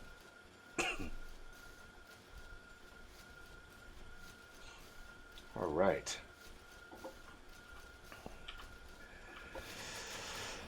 Yeah, green circuits should be arriving soon. Where is our green circuit production? Oh, yeah, there they are. So we should be getting, there we go. We're starting to maximize our green circuits again. Filling up this belt. As you can see, we are desperately low. The blue circuits take so many green circuits. I mean, I'm half tempted to mod blue circuits because it is insane how many green circuits they use. 20. I think they use 20 green circuits. That's insanity. So there we go. Now we've got an abundance. And I've got a little slowdown here. So let's get these upgrade planner going here. I don't know what that slowdown is all about. We know that we got some more slowdown in here. In here. I bet you there's some in here.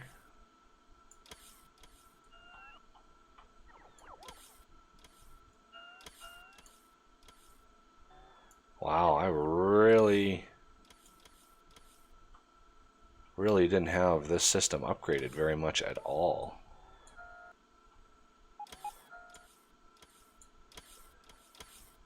Wow, we're using a lot of green circuits. Look at those green circuits just melt away. Ouch. Okay, we need to, I think we are still limited somewhere. Let's find where we are limited. Right in here. There we go.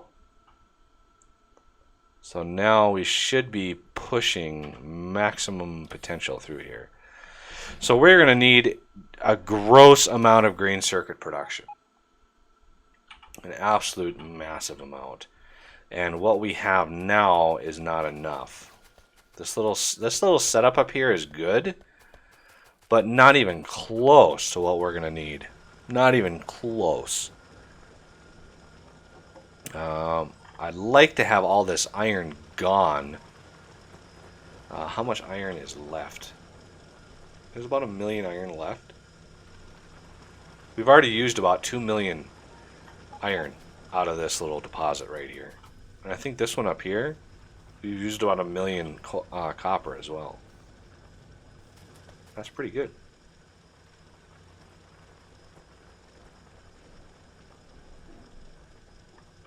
Alright. So yeah, I'm kind of boosting my crafting speed a little bit. Just to help out. So yeah, we're now able to produce a little bit more. I don't want to put speed modules in all of these because we just don't have the circuit throughput to handle. We don't have the blue circuits. Blue circuit production is really abysmal right now. I should put a balancer on this. We're not really backed up here, so a balancer only really helps you if this is backed up into here and you have assembly machines that are offline. Then the balancer can drain this out and get all of the assembly machines going. But if you have all your assembly machines going anyway, balancing really doesn't help you very much. Okay, so how's our power doing? Power is fine. This nuclear setup here can handle about 480 megawatts. So yeah, it's good times.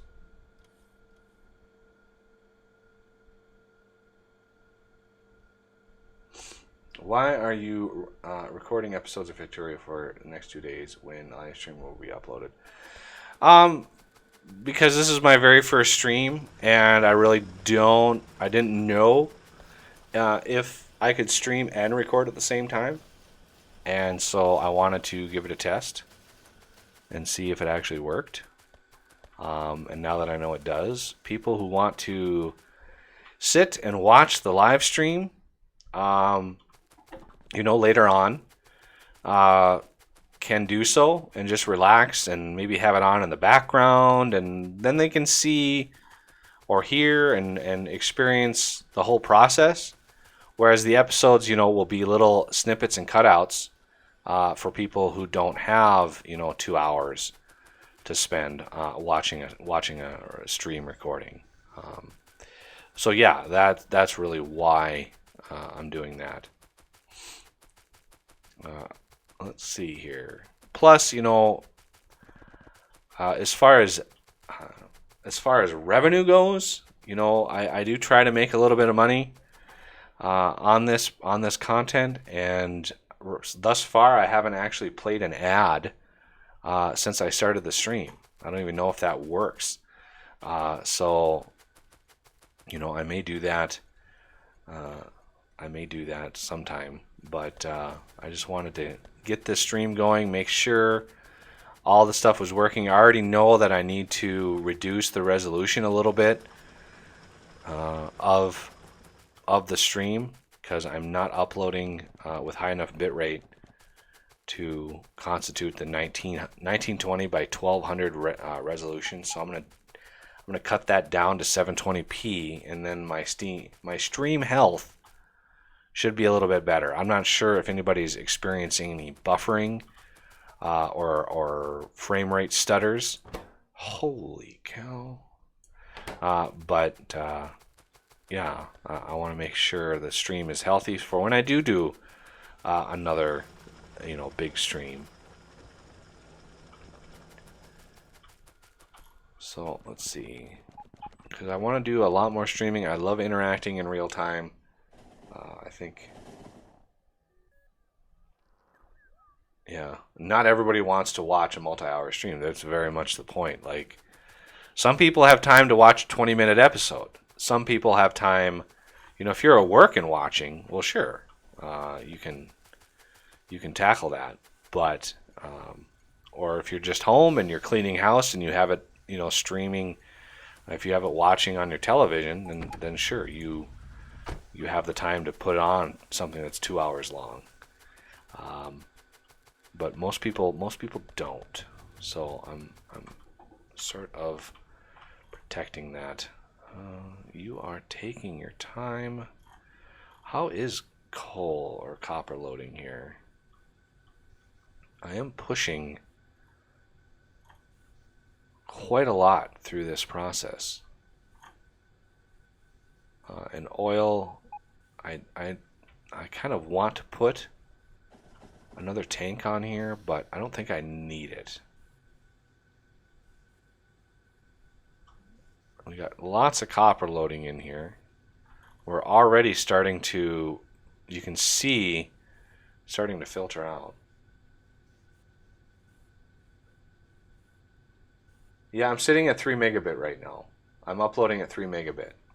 But I'm uploading at 1920 by 1200 resolution. So it's having troubles keeping that up. And I would have to shut the stream down and everything to reset that. Okay. So, what do we want to handle with another episode? I'd like to get a few episodes recorded. So we have red circuits now coming in. and that is helping keep everything up to par. And now we need to focus on blue circuits. So what the heck are we going to do with blue circuits? Where are we going to make these things? We have so many good ore deposits around, it's going to be tough to decide. We got this little biter base over here.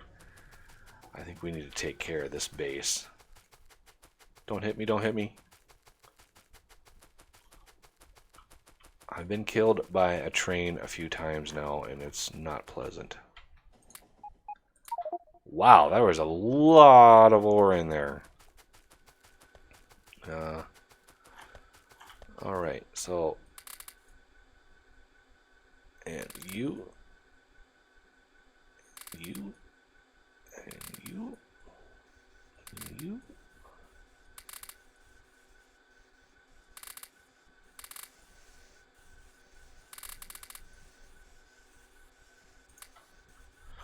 Okay.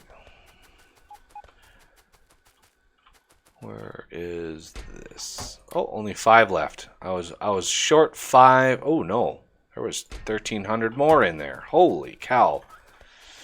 Okay, well, we got a few more to do. I'm control right clicking, by the way, and it's dropping half stacks. So that's why I'm able to just dump a bunch in here.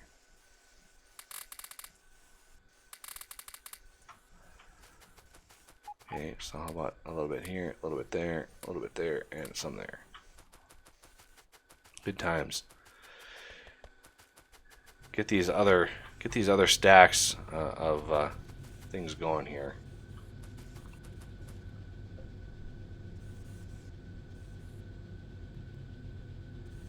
Yeah, I don't have, when it comes to the resolution, I don't actually have a monitor that is exactly 16 by 9. So, like, this monitor is my only HD monitor, and it was actually given to me by my brother, who didn't need it anymore. And it's 1900 by 12, or 1920 by 1200. The monitor that I've been using to record for the last year and a half, that monitor maxes, I think it's 16. No, what is it? It's now my second monitor. It's 1680 by 1050. So it's just this weird, bizarre resolution. And that monitor is actually, I want to say, almost 10 years old. I think I got the monitor in 2008. So, yeah, I've got some pretty old, antiquated equipment. I haven't been able to afford upgrades, like I was saying earlier. I've only got like $7 right now, and so like if my power supply is the thing that's causing me problems, causing my computer to lock up. If it's my power supply, I don't have the money to replace the power supply. The set of headphones that I have, are from, I got them Christmas of, I think, 1995. So yeah, I was in junior high when I got those headphones, and so they're really old. They're falling apart, and yeah, I don't have any money to replace those either. So even though I moved into a new place, it's, you know, family has really helped, and got me out of my little 200 square foot apartment. So I'm very grateful for them for that. And, you know, I'm slowly through the Patreon that I have and through everything, I'm slowly working my way towards a little bit better equipment here and there. You know, the microphone setup that I have, I actually bought with Christmas money just before I started recording episodes. So, yeah, very, very hard. Also, let's try to get, I'm trying to pull Discord up here and it's hard because Factorio really loves to control my screen. So it's hard to pull something like this up. There we go. Okay, so I got my own. I started a Discord server. So I'm going to paste. I'm going to copy. I'm going to paste that in the chat.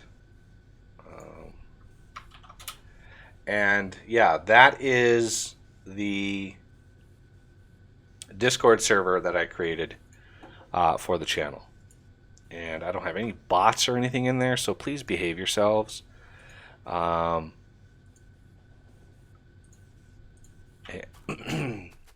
Still sort of learning this process. But I wanted to get a Discord server because I kind of want to do a multiplayer Factorio series or Fortresscraft series. Or both. I mean, both are also an option. And I'd like to include the community in that. So while I have limited bandwidth for running servers myself, because especially with Fortresscraft will chew through your bandwidth so fast. But a series like Factorio, I could probably do a series where I have, like 6 to 8 other players on the map. And I'd love to have a multiplayer Factorio series where we all agree on a mod set, like a mod pack, and we all play, at whatever times and whenever I'm recording episodes, I can do streaming as well, so that way everybody knows that I'm actually in there, and we can use the Discord server as a voice channel. So that's really why I wanted to do that, is multiplayer games. We would have a place where we could all communicate effectively. And this doesn't like me, so I'm going to put one there. That was better. Okay, so let's see. I'm going to put one here as well. I'm going to walk away a little bit. So anybody who's interested in that kind of stuff, that has always been in the grand scheme of things for the channel. So it's just now that I've got the internet connection and stuff that I'll be able to do it.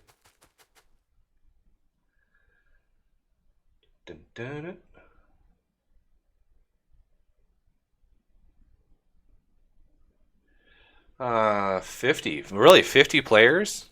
Wow. But I know Fortresscraft. There's no way you would be able to do like any more than maybe 5 other players on even a 30 megabit connection. Because when they're moving around, it's having to upload the world to you, and boy, does that take a lot of bandwidth. I think DJ, if memory serves, DJ at one point said for each person you have on the server, you need another 10 megabits of upload, which is insane. So yeah, just a little bit of bandwidth issues when it comes to Fortresscraft, but I still love the game. I have played 1,400 hours of Fortresscraft, and I still thoroughly enjoy that game. Wow, did they put these all in a nice? I must have done that. I had to have done that, because the bots would not have put something in there nice and neat like that. We got lots of underground belt. Am I not requesting? I'm not requesting yellow underground belt. No. Okay, so we're going to need a requester.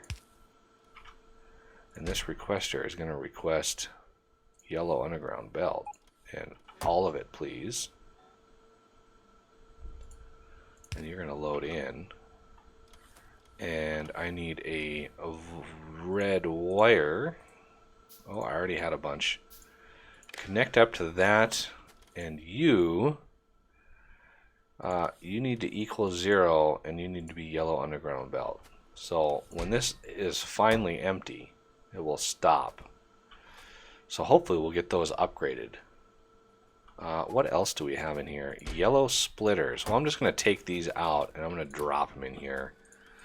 It's only 14 of them. Less than a stack, you can drop it. If it's more than a stack, you can't actually put them into the assembly machine. So that's the only issue with that. Okay, next thing on the agenda. We need to figure out where our blue circuit production is going to go. And this is going to be tough because we really don't have... This is about the only space that we can expand right here. And we got a bunch of iron right there. 500 players. Wow. That must have been a huge... That must have been like a mainframe server on a data hub or something. That's crazy.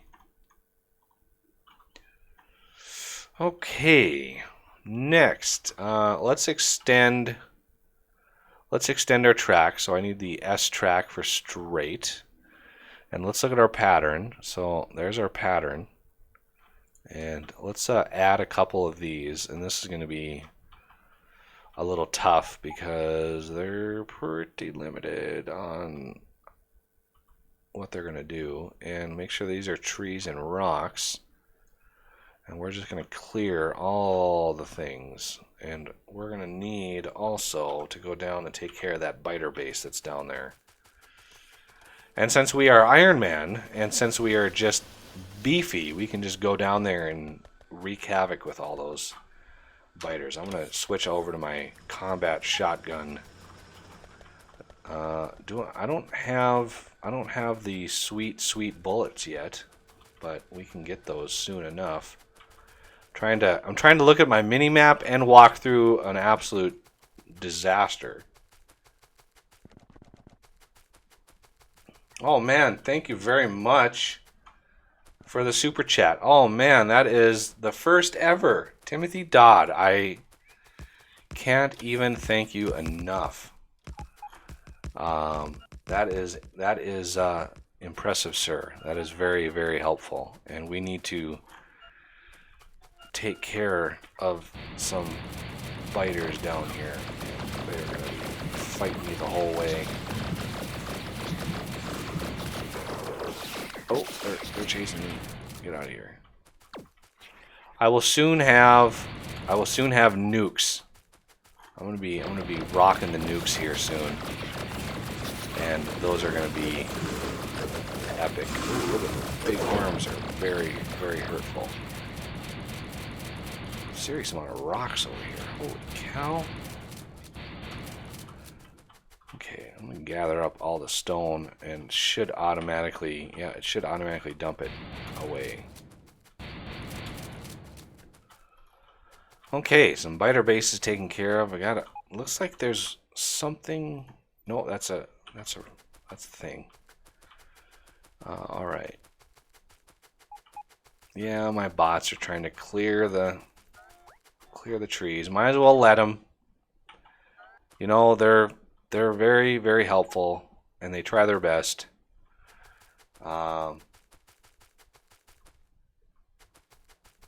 Man, thank you again, Timothy.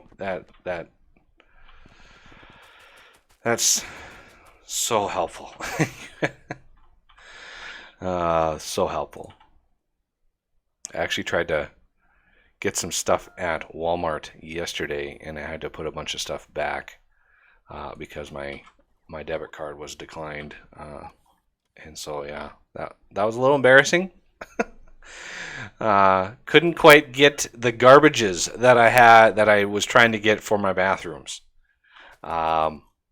So yeah, that was the thing. That was the thing I went through. Fun times. Had to put my garbages and my yogurt back. Oh, I also need to get a radar out here. Where is my radar? It's way down here. So can I build a few radars? I can.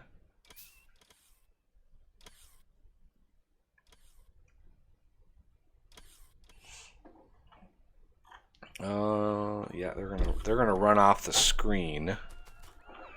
Okay, bots, can you grab all the stuff from me? I think that should be it. Yep. Okay. Off we go. Let's go down to where the radar is. And now placing radars is so much easier because it gives you a visual indication of where the next radar should go. It's so nice. I don't know if anybody's ever caught this. I think I covered this on a previous episode. But when you grab radars, if you look at your mini map, you can see the coverage, and you can see exactly where the coverage is going to be. And so you can actually move it so it's in the exact center of where you need to be. And it's so much faster to place them now. Oh, it is glorious. And now placing power poles is kind of the thing that takes the longest. Especially when it gets dark. I do have my night vision going, so... Oh, no. One more right there. No. For some reason, you're not... Oh, it's because... Okay, I know why. And I want to get rid of all these trees and stuff. And I don't want my bots to really do it all that much. And once that radar gets some power, which will hopefully be soon.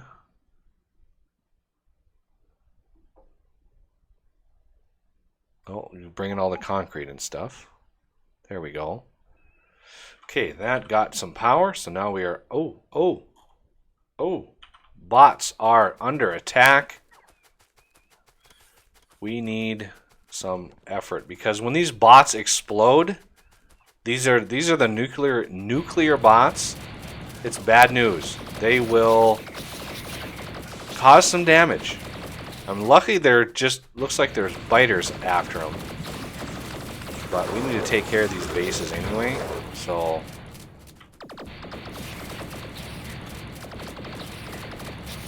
The biters are trying. And with my... I have the mod where the trees will spawn in, so the forest gets so dense. Oh, and Dusty, very nice. Thank you very much. Oh man, so helpful, man. You guys have no idea. I know that everybody kind of goes through that, but it's so nice to be helped and to get support and stuff. I've the last about year and a half I've been running the channel. You know, my income level has not been very high, largely because of my choice, and I understand that, but you know, other factors also contribute. Okay, well, everybody has power there. We have power up here, luckily. Taking care of business. Yeah, green circuits are still hurting. And if we build a blue circuit outpost, oh, green circuits are going to be pretty much non-existent. So we're gonna need a massive area.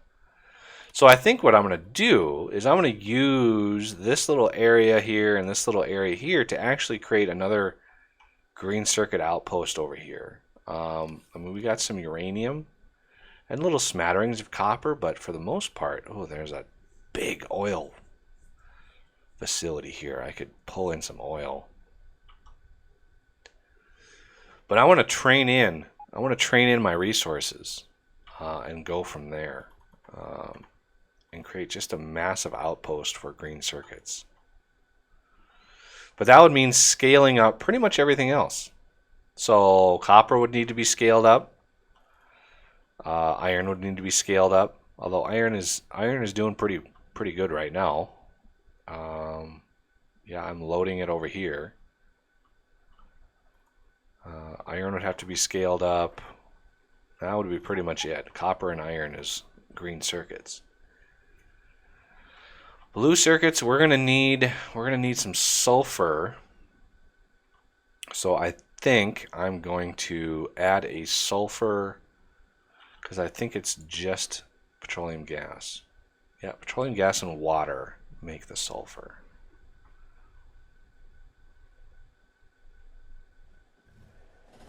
Yeah, I agree, Bacon. Life is short. I thoroughly enjoy doing videos. I thoroughly enjoy interacting with people, which is why I'm so excited for streaming.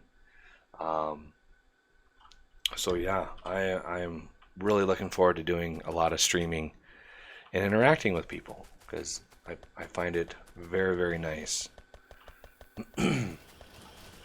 All right. So before we dive into this, I've only got 2 episodes recorded right now, and so I've got to pay attention. I also got to pay attention to the time, 3 o'clock. Okay. So if we do a green circuit outpost, how would we go about? There's a lot of biter activity over here. I'm gonna kick off. I think I'm gonna kick off the. What sort of thing do we need for this? We need rocketry. So I'm gonna research rocketry really quick. So if we do a gigantic green circuit outpost, I'm gonna want, similarly very large loading and unloading stations. Even the point of using 2 engines. If we have 2 engines and a ton of rail, we're gonna need pretty long stretches as we expand. So we're slowly expanding our production. And so, ooh, look at that. We are down to 130 speed and 45 productivity. 44 productivity.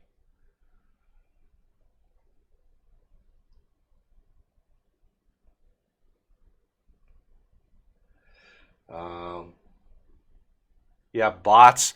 Bob's mods. Oh my God, Bob's mods. If you use all of them, there are a few Bob's mods that cause exponentially more work than others. So his electronics mod, where he revamps how you build electronics and circuits. That mod, basically does a 10x difficulty on the game. And then his metals, chemicals, and intermediates does it's about a 20x difficulty curve for the game. So those 2 mods alone, create an insane amount of work.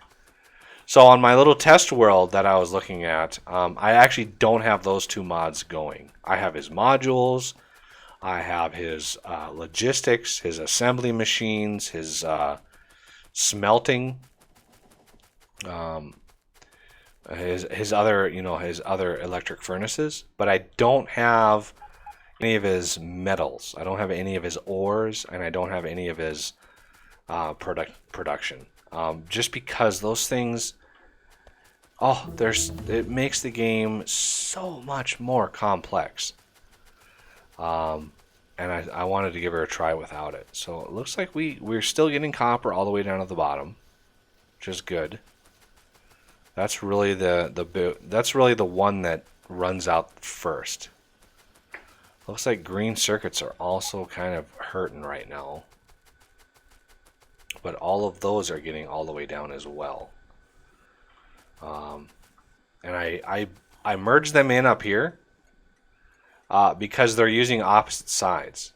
They're pulling in opposite sides. But I could balance one or the other. But we really need more green circuits. That's really the gist of it.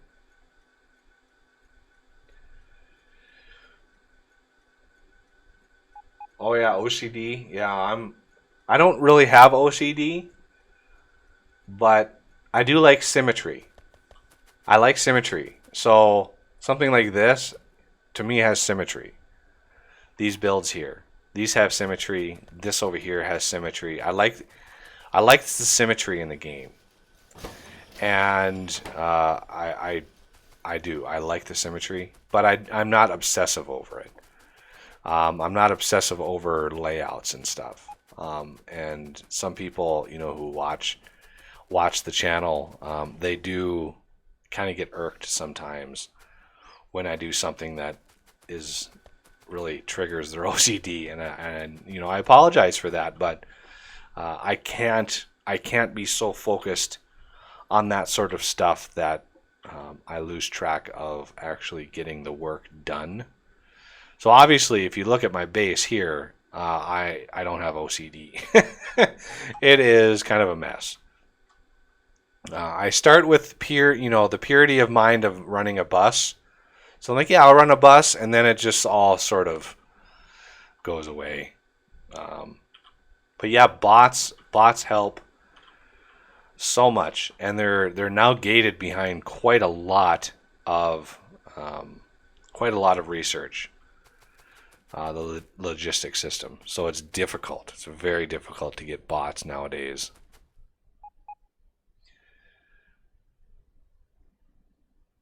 All right. So I think the next step is getting another. Okay, let's not stand on the track. That's good. Yeah, there's one time when I was kind of playing around with ideas and stuff that I was in map mode. So I was in this mode doing some stuff, but I happened to be standing on tracks, and all of a sudden I just died.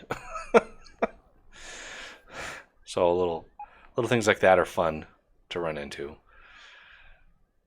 So I'm gonna try to clear out some trees here. How are my construction bots? I'm not even using half of them, so we're doing good. It's just the I think I want to do their bot speed. And yeah, I want to do their bot speed. We can't do the next one until we actually launch a rocket, which is unfortunate. But I want to get these bots a little bit faster. They don't ever have to recharge. These are the nuclear bots. They don't ever have to recharge, but they could be going a little faster. Yeah, the other game I have, I've tweaked with the formula for the infinite researches just to see how far I could get with them. And I have bot speeds so high. I think I've got, I don't know, bot speed probably 25 or something like that. And they're like supersonic. They're flying so fast that you can barely see them. It's kind of fun. 7 days. Are you talking about the console patch? There's no word on the console patch. It was submitted, but something went wrong. Something happened with it, and the console patch has been delayed. I'm not sure. There's been no word about how long that's going to take. So as far as the new alpha goes, that's out in experimental release, and I'm planning on doing some recording for the series tonight.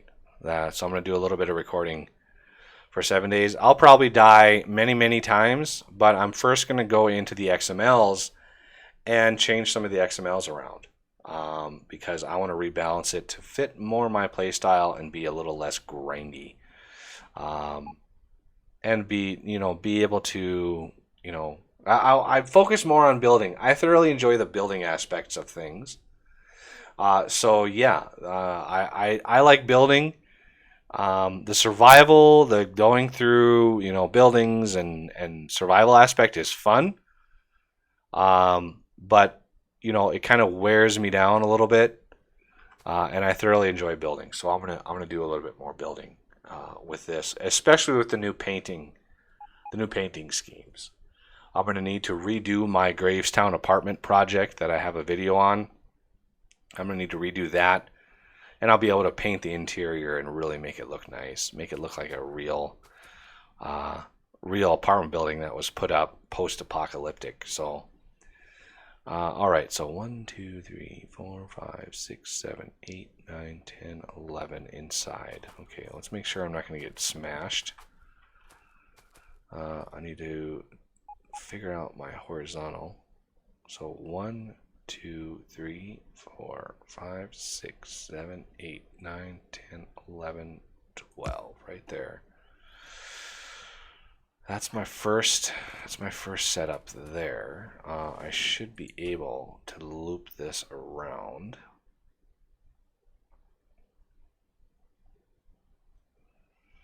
Put that there. Put that there. And this one's going to have to come around from here. Kind of a wonky setup, but it works. Okay. And then we have a straight piece here. So we're just going to straighten this out just to get that covered. And I actually want a chain signal here. And then we're going to need some signaling around here a little bit. And this in here is one continuous block. So I need one there too as well. So that's one block. And then we have some coming up here. Okay, so now we've got the basics done. I want a little bit more of this out of here, and there's gonna be a ton of wood. It's gonna drop in my system.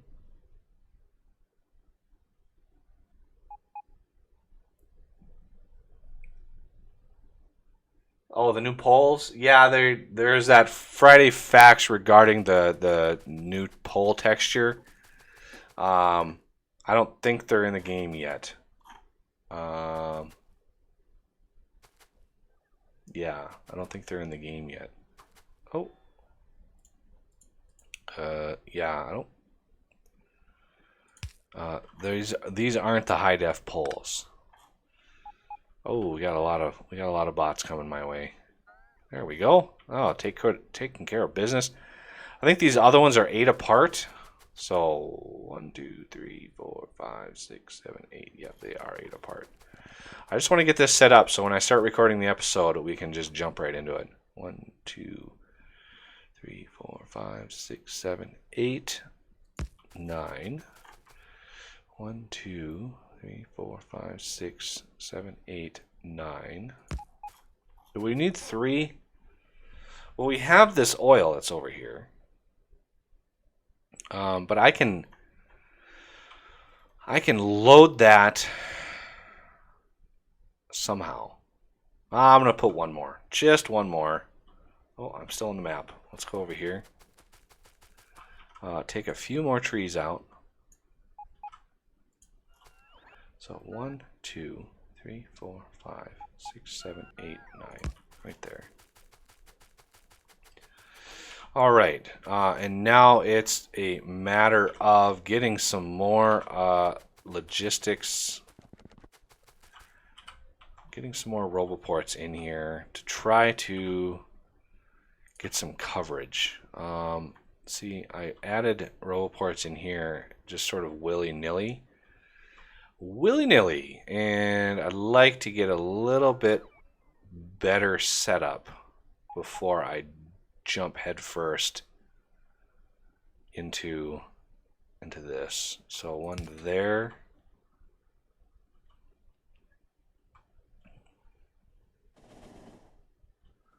Get everybody cooperating here. I want to do one straight across, and that should tell me Okay, he doesn't have any power yet. Oh, I need bigger poles. Oh, he does. He's not even there yet. Okay, so one there.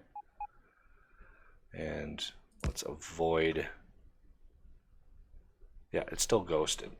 I want to get some of these roboports down. That way, when I start recording the episode, we can immediately jump into creation.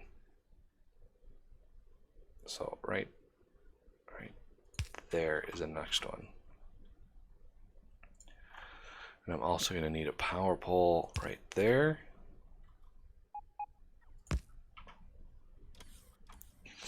Okay, so I want to clear out a bunch of these trees also in anticipation of getting the episode started. So I've got one more loading station that I can use to like load some, copper. I could use it to load uranium and even some crude oil because we're going to need some more crude oil. I think this crude oil, yeah, we are tapping this crude oil down here and using quite a bit of it pretty quickly. So this will go a long ways in helping that out. So now we have a little bit of logistics range. And what I try to do, instead of having it covered, I try to skip ahead way up at the top. And that should give me construction coverage over the whole area. So you can see I've got construction coverage in here, and that really helps.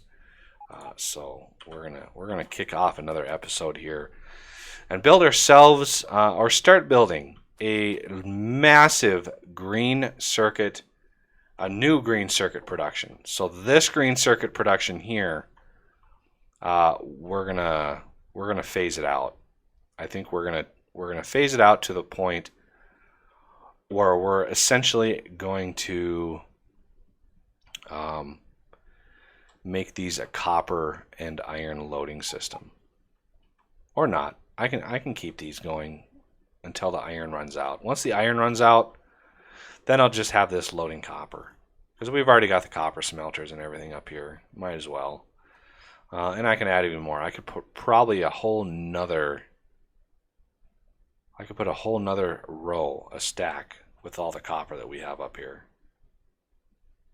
Lots and lots. All right, I'm gonna go get a drink really quick. I'll be right back. I'm gonna test this play ad thing. Don't everybody get mad at me. I just want to test it out. Let me know if you see an ad.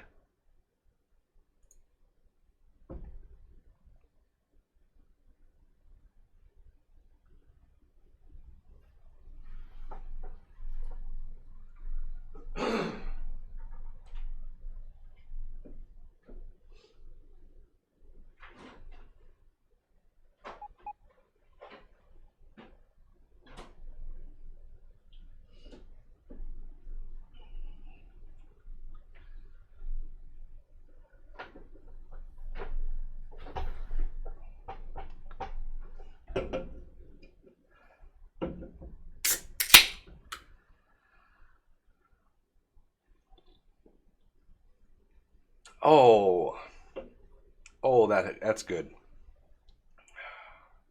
No ad, huh? Interesting. Well, it said, due to complex criteria, only some of your streamers will see, or some of your viewers will see an ad. Well, gee, thanks, YouTube. Oh, my throat really is much happier now. Okay, I need to plug in my phone. I use my phone as my timer.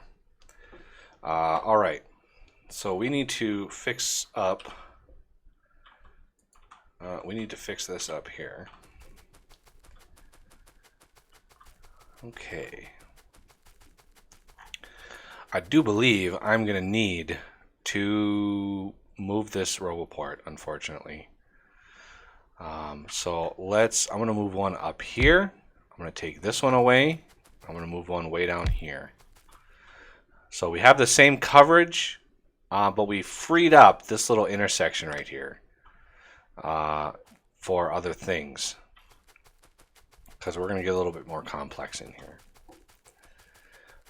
As far as biter bases, I think we're in the clear for the most part. There's one up here, but we've already got a lot of lasers. Yeah, look at the base appeared right next to all this, so I'm kind of anxious to get some Roboport coverage up here so that can be repaired automatically.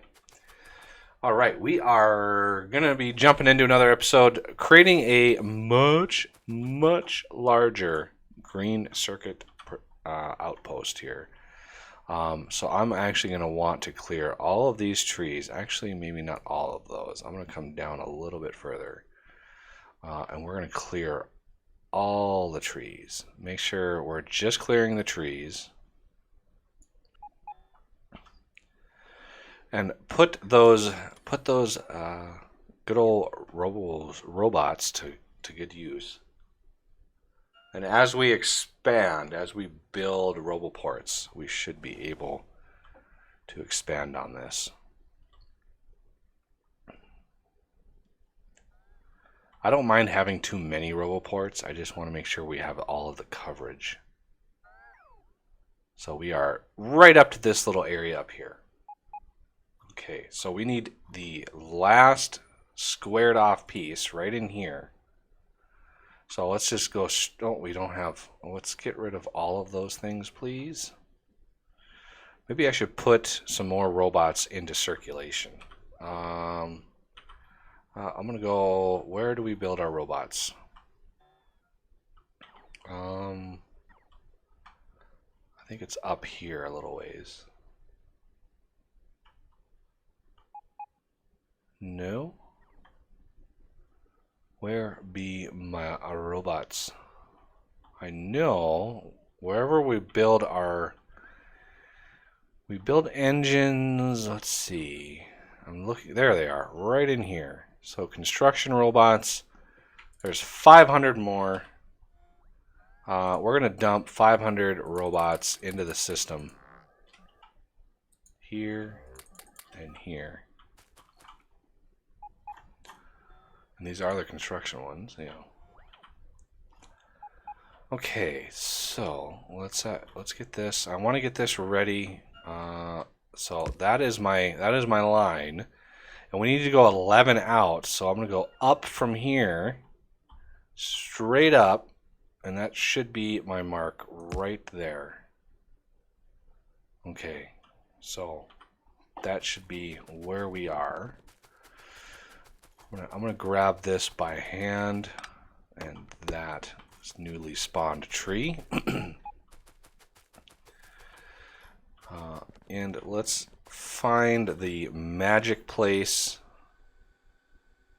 So right there, if you look, if you can catch it, you can see the construction green area. There's a gap there, there's not a gap there. That's what I'm going for, right there. I want to get full construction coverage, but I don't need full logistics coverage in that area. So we're gonna try to maximize coverage. So I want one right there. I don't want to get too close to it, because then my bots will take it, and I really don't want my bots to take stuff out of my inventory. All right. So did anybody get an ad when I pressed that button? That's amazing. Anyway, I think it's time to start recording an episode. Okay. Take a drink here.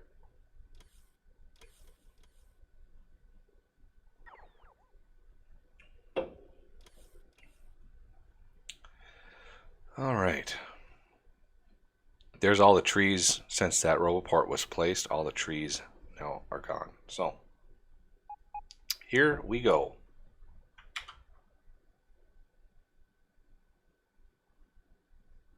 And welcome back to Flexible Games, where we are playing Factorio. Working on our little corner of paradise here. And it looks like we have a serious amount of biter activity up in the corner here. We got a little base that needs to be taken out, and we got some pretty big bases that need to be taken out, as a matter of fact.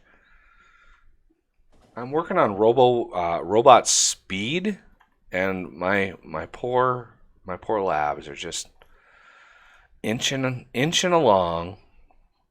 So I now have red circuits being run all the way up into my base, and augmenting all of my red circuits. But right now, blue circuits are really hurting, and not because really of our red circuits. Now that we have maximum red circuits, now it's green circuits that are hurting, because this little depot up here,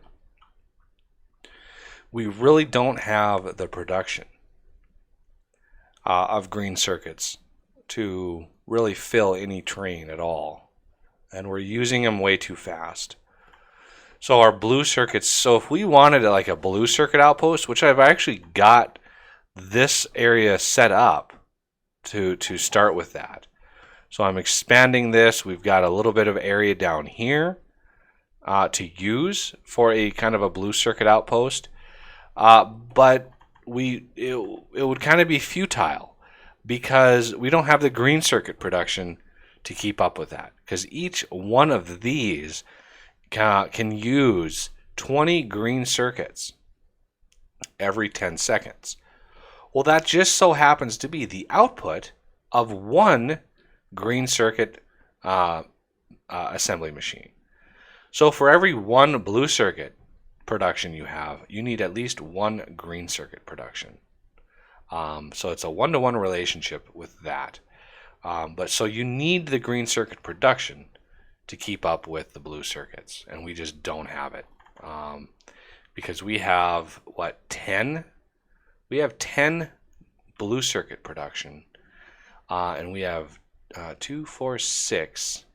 Although these are the slower ones, because we can't push out enough material to actually keep up with that.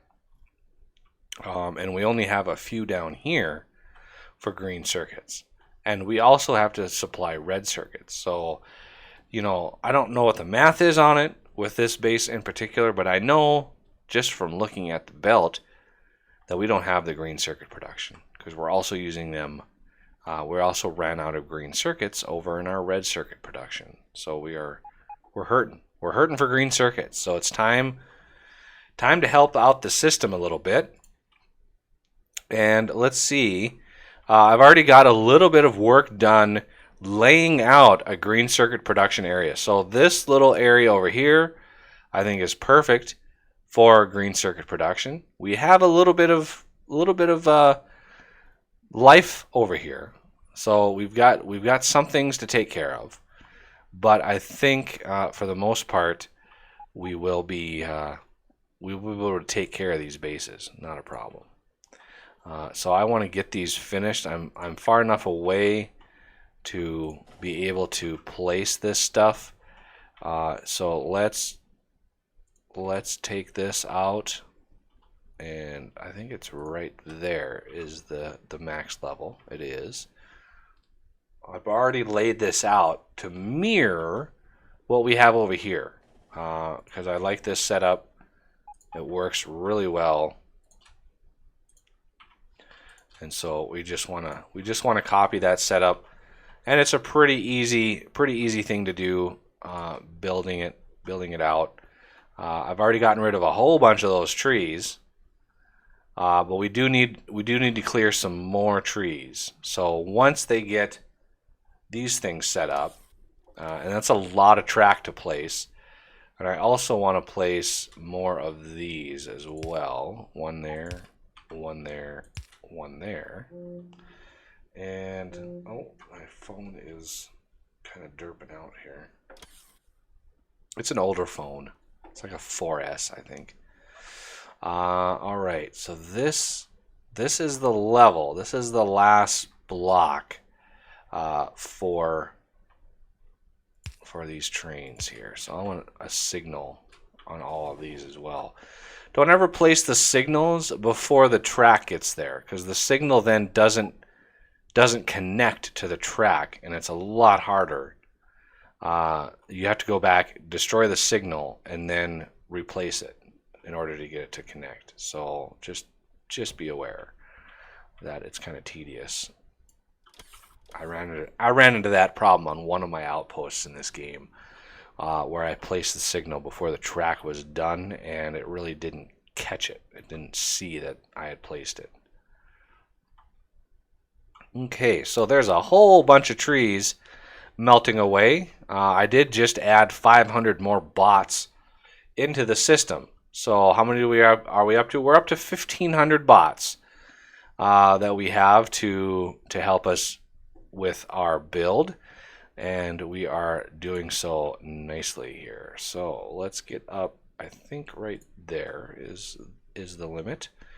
And now that this is placed, I can place the signal there, and I have to wait to place one over there. But now I know where the horizontal line is. I can come out here and place this and try. There we go, right in there, right in there, right in there, and one last one right in there. Okay, so how to organize this pore system. I did move the RoboPorts away a little bit, so we give a little bit more space in here. So now I'll be able to, is probably as soon as I get rid of that power pole that's right there. Okay, let's do that while I'm here. I'm going to get rid of this light, and this power pole. I'm going to put one right down here. We are still connected. I do see a very thin line right there where the pole is still connected. I would like a light and a laser over here if I can, a little bit different.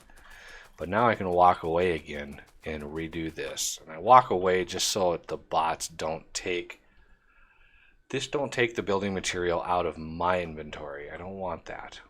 So these are where they come across.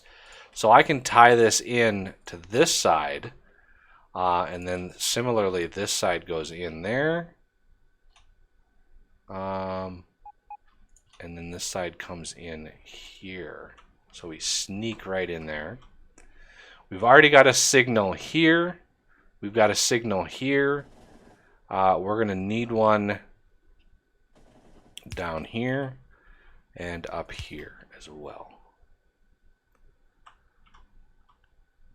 Because trains are going to come in here, come rolling through, and then they'll be able to scoop in and come right in through here.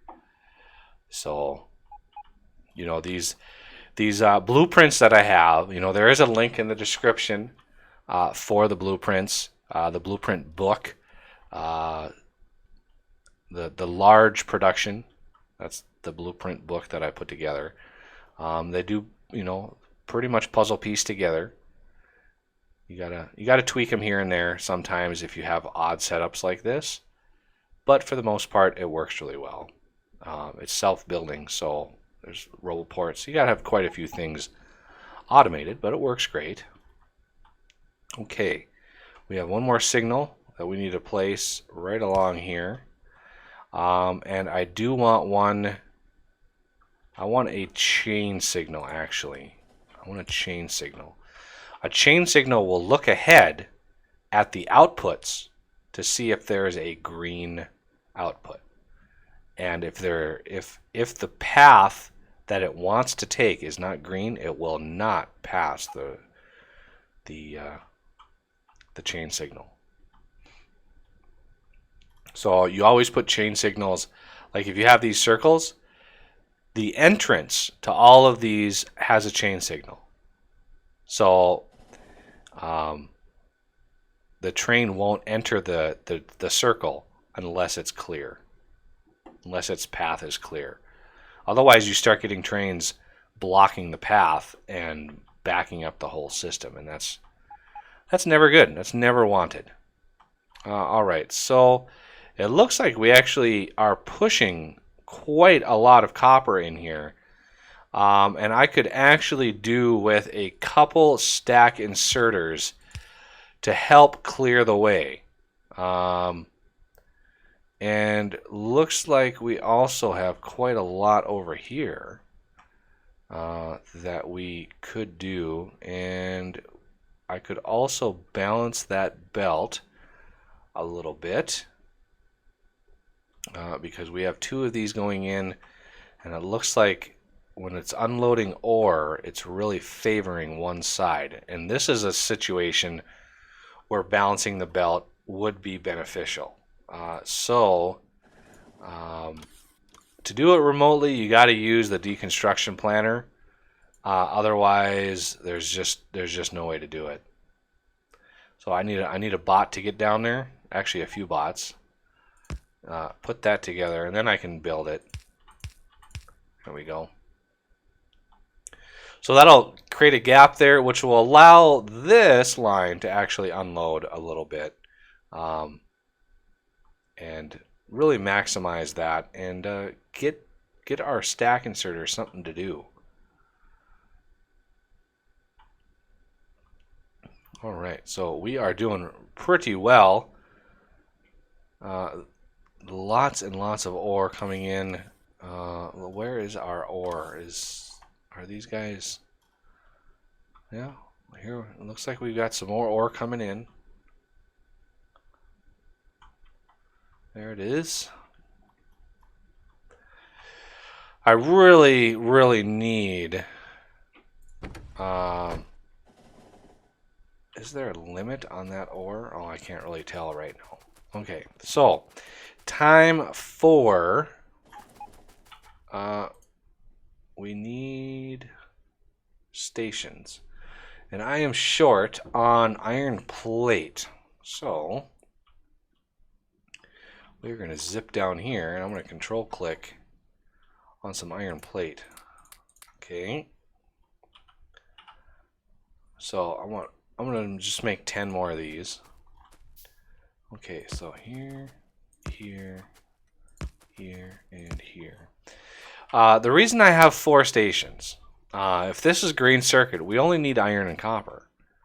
But obviously I need a loading station to load the green circuits. But there's also all this oil over here. So I wanted another station just in case I had some oil that I wanted to load up, which eventually I'll probably end up doing. Because we're gonna want that oil, and I need to take care of this base up here. This is annoying. So you guys, you need to go away. Sorry. Look at my health. Wow. Okay, took care of that little problem. Let everybody come over here to meet Mr. Laser Defense System. Everybody gets a chance. So we're gonna come over here. I'm gonna kind of hide in the woods, and you know it's gonna take them a while to come and get me. So I want to clear out as many of these initial guys as I can, and then we're gonna come in and just kind of slaughter everything en masse. You got to be careful of these big worms because boy do they pack a punch. Okay, everybody come on into the forest if you can. Come on in. Come on in. Okay, there we go. And this base up here, I'm a little scared of. That's a sizable base up there. And I really don't have any advanced. I don't have like grenades on me. I could make some defender capsules, but I do have a tank. I do have a tank. I could roll a tank in there.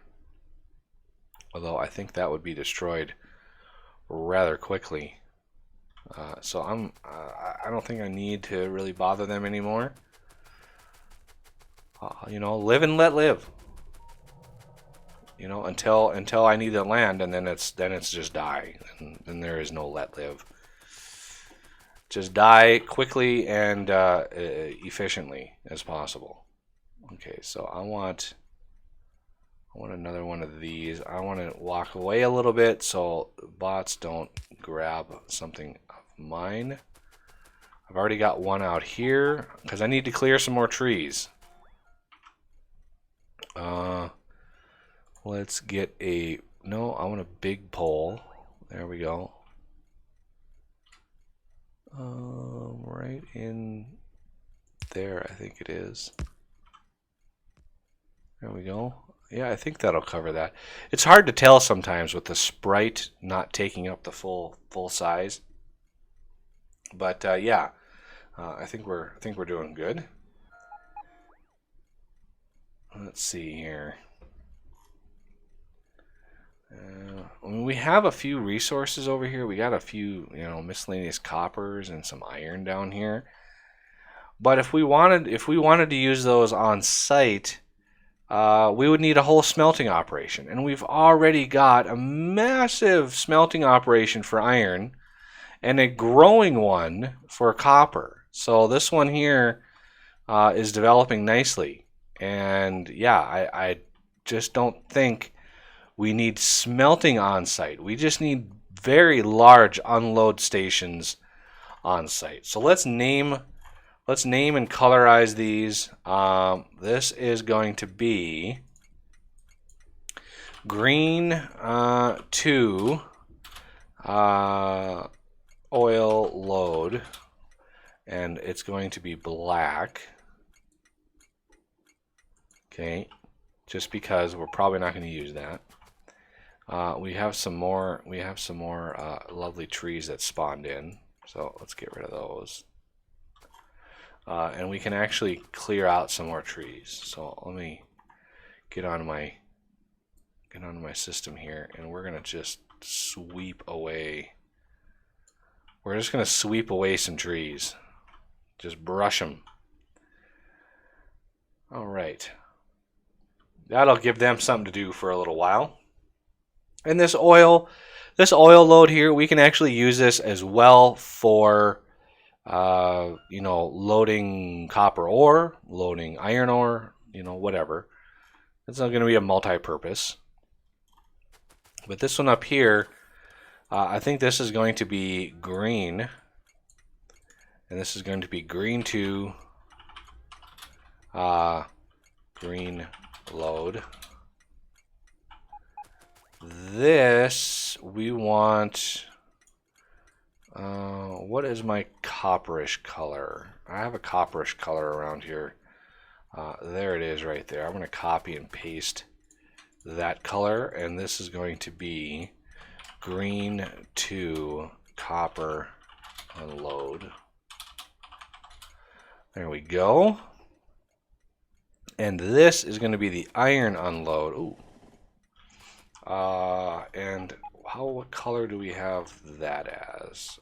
Right in here. It's kind of this pinkish color. So I'm going to copy that. I'm going to paste that over here. And this is going to be green to iron unload. There we go. So we have green load, copper unload, iron unload. And we're going to use so much material here. I want to plan on at least, when we look at our copper setup, we have the capacity of loading, that's iron. We don't have the capacity to load 8 cars worth of copper. So I'm going to have to maybe redesign this. I'm hoping to get rid of these first. These systems, what do you call these mines, these ore splats on the ground. I want to get rid of these first, and then once all the copper is gone, we can work on other things. I think I want to redo that ore that's down there. Now that those are all named, they all have signals, everything is blocked together. So it's all working great, and I try not to run around too much when it comes to the game itself. Oh, why were there trees that were interesting? anyway, I want to redo this copper ore down here from these mines because we could actually be feeding more furnaces with copper than we are right now. So I'm gonna block that off, and we're gonna merge it with this one, and that should help promote a little extra copper in the system. We are loading it really, really fast, so that's good. The other thing, now that we are sort of away from it all here, we can actually load. Let's see, where is it at? It's somewhere in here, I think. Yeah, there it is. We have this, so we're gonna want. We have lots and lots of room, so I could actually build up even more. But I think, you know, if we're gonna plan for 2 engines, that's kind of something you want to do way ahead of time. But we don't have the ability to unload 2 engines worth of copper right now. We would really need to drastically redesign that whole system down there. And I really don't have the resources to do that yet. So I like to build. So this is the iron unload. We do have the ability to unload a lot of this iron if we want to load up a full 8 cars worth of iron. I think 8 cars is that's a crap ton of iron. So I think we're good with this. And then we want one. We want one here. And I don't have a loading version, just because loading, you know, there's a lot of different things you can do when you load. So there's a lot of different options that you can handle. Yeah, we're gonna need massive amounts of copper coming in. So while that is building, of course, it's short on. Wow, it's short on steel chests, which is kind of interesting. I could start using wooden chests, just because I have so much wood. Look at them all, just doing their thing. Oh, there goes all the steel chests from my inventory. Thank you very much, bots. So I do want to limit these. We're gonna limit them to 1 row, and we're gonna copy and then paste all the way down, and then paste all the way up. I'm not sure if pasting on the ghost works, so we shall see. We shall see. So down here, I think we had a few ghosts. Yeah, pasting on the ghost definitely doesn't work. So I should have waited. Should have waited for them to finish before I paste all that, because I'm gonna have to go through that all over again when the time comes. All right, the next thing we're gonna want is a little bit of power. We're also gonna need some fuel, and so I want to make sure we're in logistics range here. And we're going to need some fuel coming in. One in here and one in here. And so the request is going to be solid fuel. And let's get like 20 of it. And then we need to paste that request all along. And then create little loaders for it. I like to make sure all my trains are fueled, and we have plenty of little areas that they can refuel. Even though we may not need them, they don't burn that much fuel. It just allows me to, you know, peace of mind, so to speak. And the last part is power. The reason I put those so far down is so they get caught with this. And I could actually put these right smack in the middle and really save myself some heartache. So I'm going to go right down the center of all of these and really optimize how much we're hitting. because then I can do the same thing over here and catch all of these. For some reason, these aren't centered exactly. It's really strange. I was off by 1 on that very first one, and that threw the whole thing off. And then I can do the same thing over here. We're kind of in the middle. Catch all of these. There we go.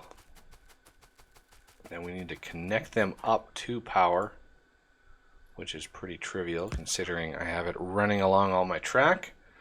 And there we go. We now have a station to unload, and now it's just a matter of getting all of this stuff routed and moved so we can create green circuits in vast quantities. And I'm going to want to try to use modules and beacons when the time comes. We're still chipping away at the modules required for that red circuit sign up. So yeah, we're still a ways from having a surplus of modules.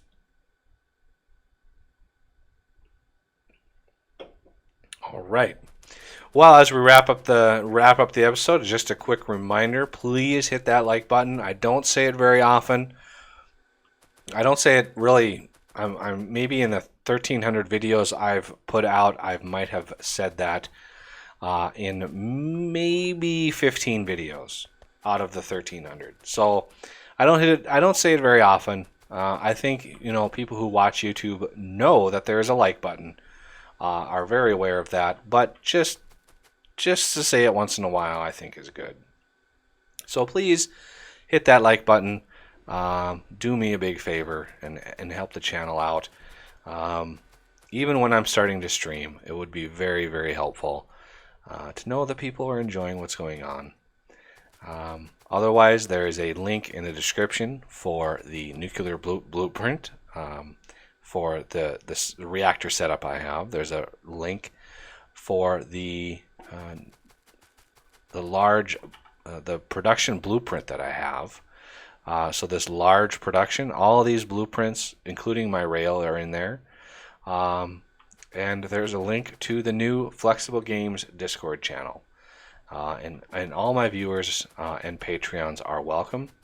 So anybody who is a Patreon, I do have a special rank set up for you, as well as some other special permissions. Because you're special to me. Everybody's special, but Patreons I especially love. Anyway, so yeah, a lot of links in the description. Check that out. Yeah, that'll do it for this episode. And I thank you for watching, and I will see you next time.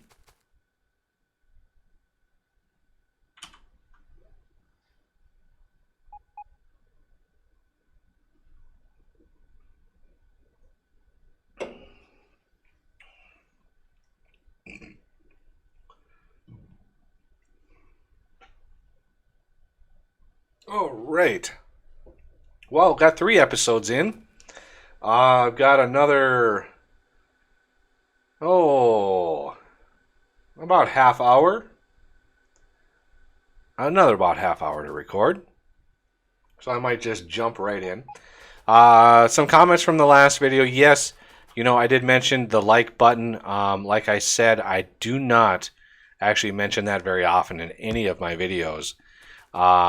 And so it is just one of those things I say every once in a while. Maybe 0.1% of my videos I actually say it. It's a text in all my descriptions, but my videos themselves are limited in how often I say stuff like that. But it does help. It does let me know that stuff is happening. And to those people who actually do hit that like button, I can't thank you enough. It's so nice. All right, I've been talking now, going on, what are we at? 3 hours, 25 minutes. So yeah, 3 hours 25 minutes. Pretty much been talking nonstop. So yeah, we are coming up to probably the end of the stream here a little bit. I do have a family dinner tonight. Lots and lots of family members and some friends are going to be there.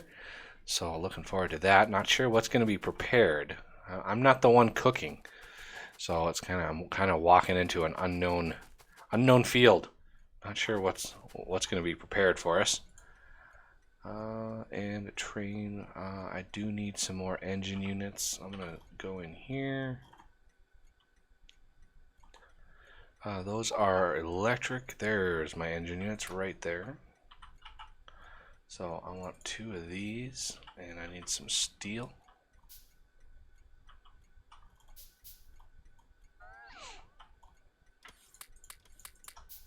And I'm going to grab some more of those engine units if I can. Here we go. And 3. Well, I'm going to need some green circuits. Well, I just so happen to have a train of green circuits coming in. And I'm just going to grab a stack here. Okay.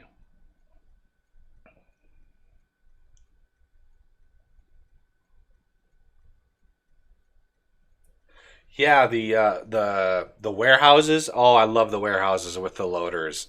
Oh, it's so nice. Um, so yeah, Dusty, I love the warehouses. I haven't been using them too much just because I have tried to keep this series a lot more vanilla than pretty much every other series that I've ever done with Factorio. I love some of the Factorio mods out there. So I've got some nuclear robots, which is kind of cheatery. I don't think they are because it takes nuclear fuel to actually build them. But I do have some mods in here though, Mega Drill and stuff. So with the warehouses, I do have a warehouse for storage. That is quite substantial amount of storage. Not even sure where that is. I think it's over here somewhere. Yeah, there it is, right there.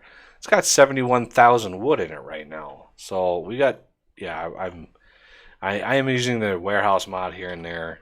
Not as extensive as I would say in an Uber production series or in a really, really production centric series. But I do love the warehouse, especially when you have loaders. All right, so I think we're going to jump right into another episode here, and then that might wrap up my recording process because that will be 4 episodes that'll push me into the middle of the week. Because I do later tonight. Anybody who is near my time zone, we're about 4 o'clock right now, 4 p.m. Later tonight, I am probably going to be streaming and recording some 7 Days to Die. I do need to get some of those episodes recorded. It will probably be not a very long stream, probably 2 hours or so of recording that game, dying probably plenty of times because I haven't played it in months. It's been months since I played that game. But the new alpha, they've done quite a lot of fixes on it, so I kind of want to get back into that game and give it a try. But for now, we need to get an episode recorded for Green Circuit production en masse. And I've got quite a few locomotives. I need, let's see, I need 4 for copper. And I need, do I want 4 for iron? Oh, this is a conundrum. So if I do 4 for copper, I use way more copper than iron in green circuits, I think. Yeah, I think I do. Because it's 1.5 copper for every 1 iron. So you do use slightly more copper. So I'm really kind of mad that I made this so small. I tried to fit it in here. it might behoove me to create a larger copper smelting area. Because I like the iron smelting area. This is nice. This is really nice.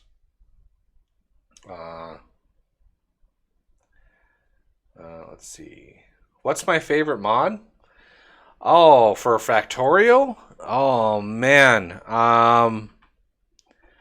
Uh for oh, that's such a hard question.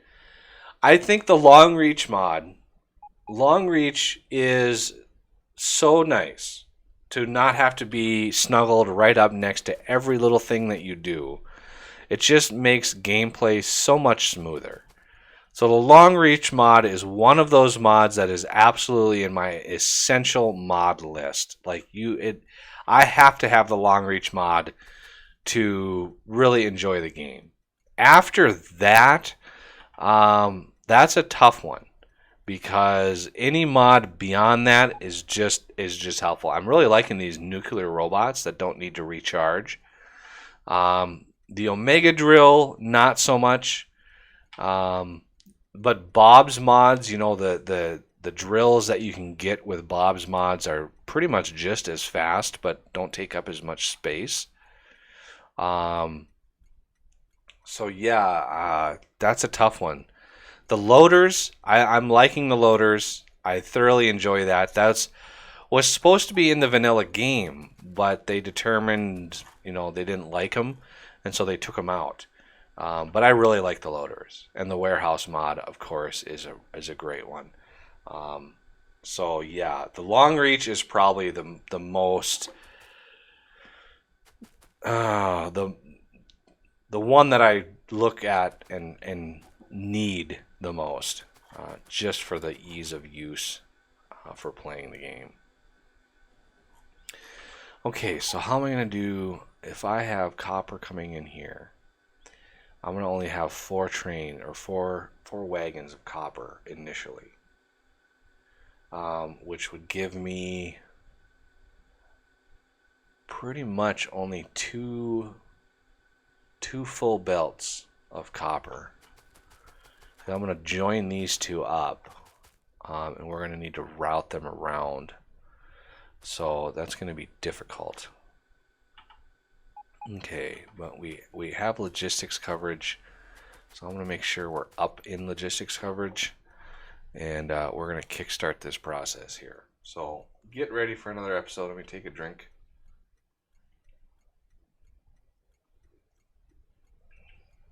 I actually made a mod for Factorio.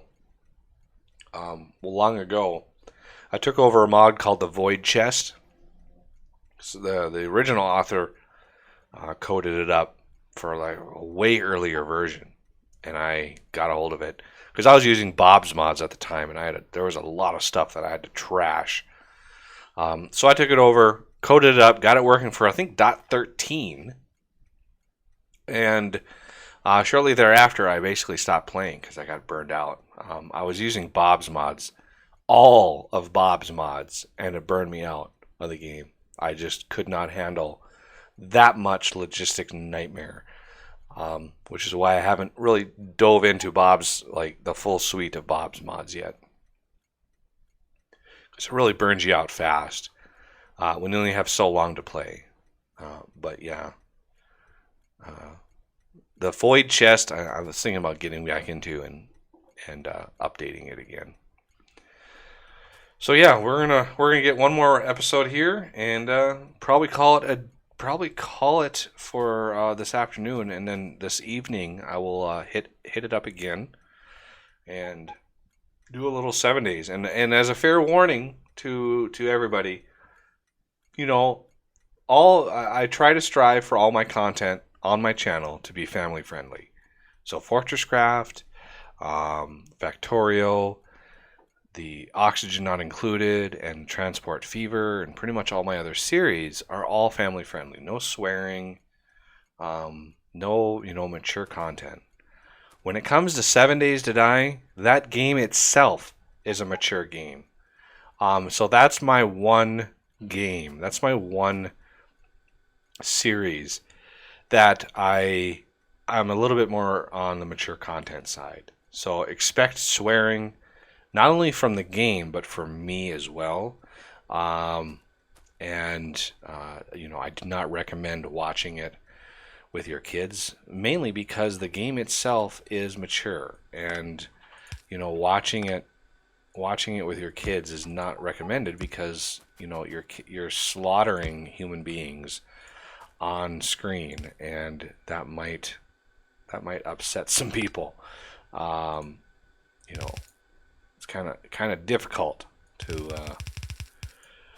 have kids watch that, and so yeah, just be aware. Actually, I'm not going to join those up. Those are going to be separate belts.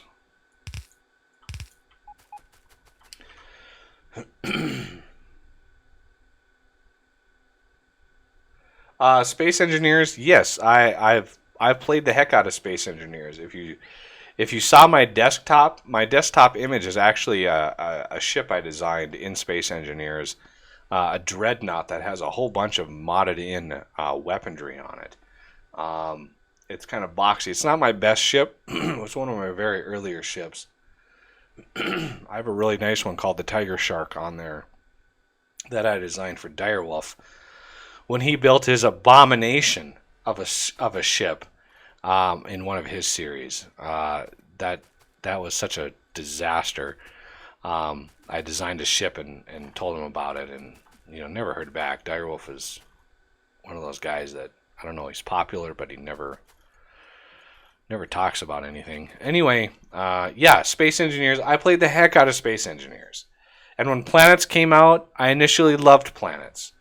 And then they started adding creatures to planets. And then it's nearly impossible to mine planets because of the derpy sort of physics that happen when you're on planets, and your ship starts bouncing and then it blows apart. So it really kind of disenfranchised me. But yeah, I had mining. In space, I had asteroid mining ships that had like 4 of the large modded in mining heads on them, and I just had the huge setups that I would build in that game, and I thoroughly enjoyed the space part of it.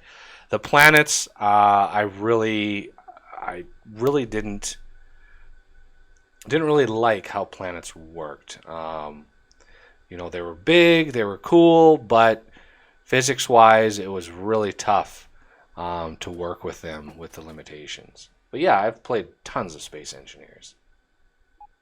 But I haven't ever done Space Engineers videos. I stopped playing that game, just like Minecraft. I stopped playing that game before I ever started YouTube.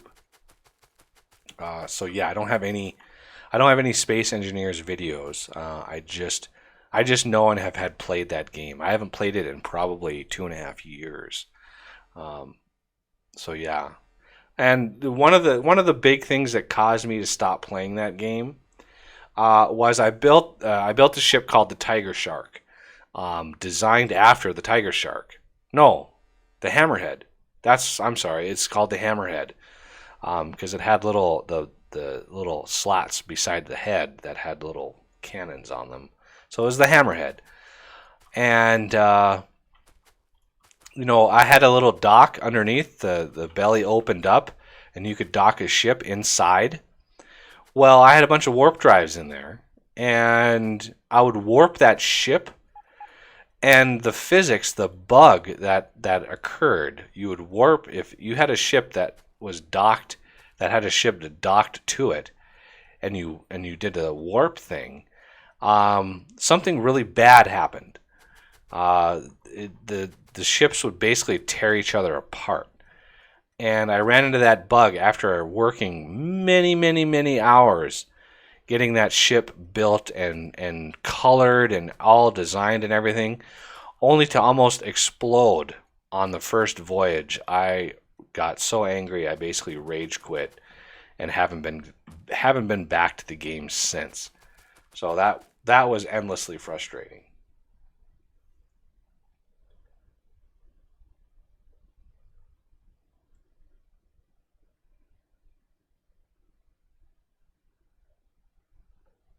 Yeah, the turrets. Turrets, I never had a huge problem with turrets. It was always locomotion. It was always having one ship docked into another ship and trying to move around. So I would, have a little cruiser that I would dock into a big mothership, and then I would try to move the cruiser around, and the smaller ship or ships would disengage or just get crushed or explode. It was always really difficult to get the ships to kind of cooperate with one another, and it just became so frustrating that I eventually just stopped.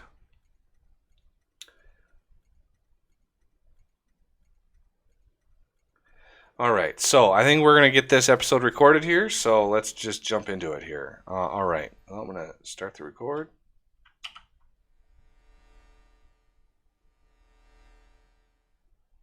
And welcome back to Flexible Games, where we are playing Factorio.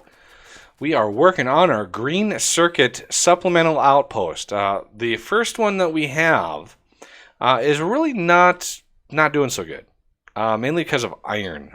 We have a limited amount of iron, and these miners are already running out. As you can see, we are starting to dwindle on our iron. That's kind of a cool word, dwindle. Anyway, so I've got this new setup over here. We are ready to go. We got a little biter base that I might want to take care of over here.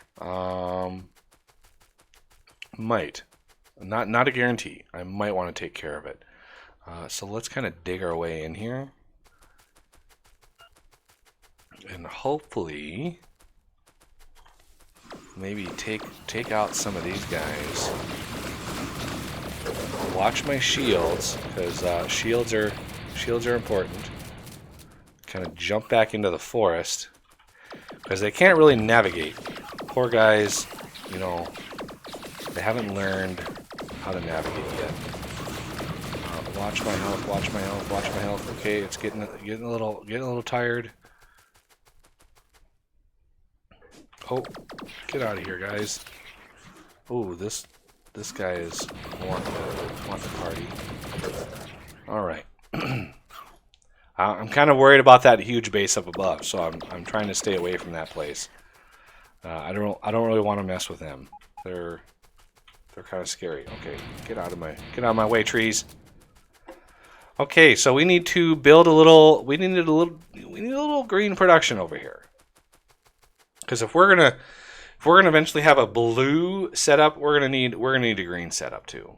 And if we want to beaconize that would complicate things. Do we have beacons? First off, we don't have beacons. So let's request some beacons. Beacons. I want 10 of these. And I need to get into logistics range, so they actually deliver them to me.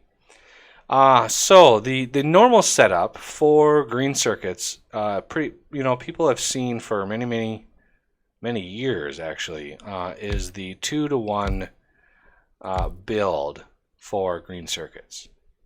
So you can it's actually a 3-to-2 setup, so that works a little bit better. Putting beacons on all of this is a little tougher. I'm gonna go in here and do this here. So let's see if there are some beacons. The vanilla beacons only go 3 out, so you really have to snuggle them in close to get any coverage. So a beacon like that and a beacon like that, you'll get coverage, because this middle one here is covered by both, which is good because it services both. And the outsides just have one. Well, then you can take and snuggle another set in. So do like, if we want another one like right here, and then we want another one of these, I need this to stick out like that. And so we are right in line like that. So we need another one of these to snuggle right in there. So that's kind of the pattern. And so we're kind of sharing some productivity and some speed, because you can use productivity on the circuits, which is really nice. So if I wanted to repeat this pattern a couple times, we don't want to do it too many times, because the throughput of the copper and the iron, if you put speed modules in all of these, you would never keep up. The speed modules would have you consuming so many resources that there is just no way you would be able to keep up. So we could actually, I mean, if we really wanted to be wasteful, we could put another beacon on the top, but I don't think that's necessary. And so the end result is, let's get in here. So copper needs to come in this way. We need to bring iron in. So let's bring some iron in. And then we need to output. We need to output the green circuits. Now with all of this production, we have 2, 4, 6. Let's. If we have modules in all of these, and I wanna produce this blueprint with modules in mind, even though we have 0 modules. Oh, is Alt on? There we go. Let's set up the recipes. Let's set up these recipes. Okay. So if we have modules, let's say we have productivity modules in all of these. So that's 4 productivity modules. Well, the productivity modules will drain the speed quite significantly. If we look at the thing here, you can see speed minus 15. Productivity goes up only 10, but speed goes minus 15. Well, we can compensate for that by using speed modules, and speed modules go up 50%. So if we have 4 productivity modules in them, that is 60% speed decline. And then we can have at least one, no, actually, you'll have 2 speed modules in here. But the beacons only distribute half. The distribution efficiency is 0.5. So even with 2 speed modules, you'll only get 50% boost. Which then, if you look at the difference, you'll lose 10% of the speed out of here, which is unfortunate, but you gain 40% productivity. So it's a net gain with just a minor speed loss. And because of that minor speed loss, you actually can support more assemblers rather than just raw speed itself. So it does work out that way. It does do a pretty good job. I just want to get the rest of this set up for blueprinting. So we're gonna try to go out here, make sure we have enough space for those beacons, and then try to get as many. I'm gonna do this actually remotely because I just don't think I have the beacons on me to take care of this. So there and there, there and there. And again, you could put more beacons back here. You could put beacons all the way back here and really save on copper. Although you cannot put productivity modules in beacons. So unfortunately, you can't do that, which kind of stinks. But it is what it is, and there's not much we can do about it. So now they're giving me belts and things, which is helpful. Thank you very much. But I'm just going to use a whole bunch more here anyway. So there, paste all of that, paste all of that, and now let's send in some copper. And the beacons are in. The beacons are lit. So this is copper here. Yeah, green 2 copper unload. And we have 2 belts that we can fully saturate whenever a train unloads. We can fully saturate these. So I want to send these over, like right in here, and we're gonna come in. We're gonna come in here, and let's go across there, and we're gonna go across there. We're gonna come across, and this one's gonna come down. Oh, I skipped a couple. And we're gonna come down here. There we go. Oh, fill me up. Okay, now we need some iron. And iron is way over here. And I think if we send 1 belt, here's one of the things I'm going to do. I'm going to take these middle ones out way over on this side, because I want to bring in iron right above all this copper. So I'm going to leave a little space for myself to do that. Meanwhile, my belts, my poor belts, or bots, they're trying to help. They're like, hey, you know, let's try to help.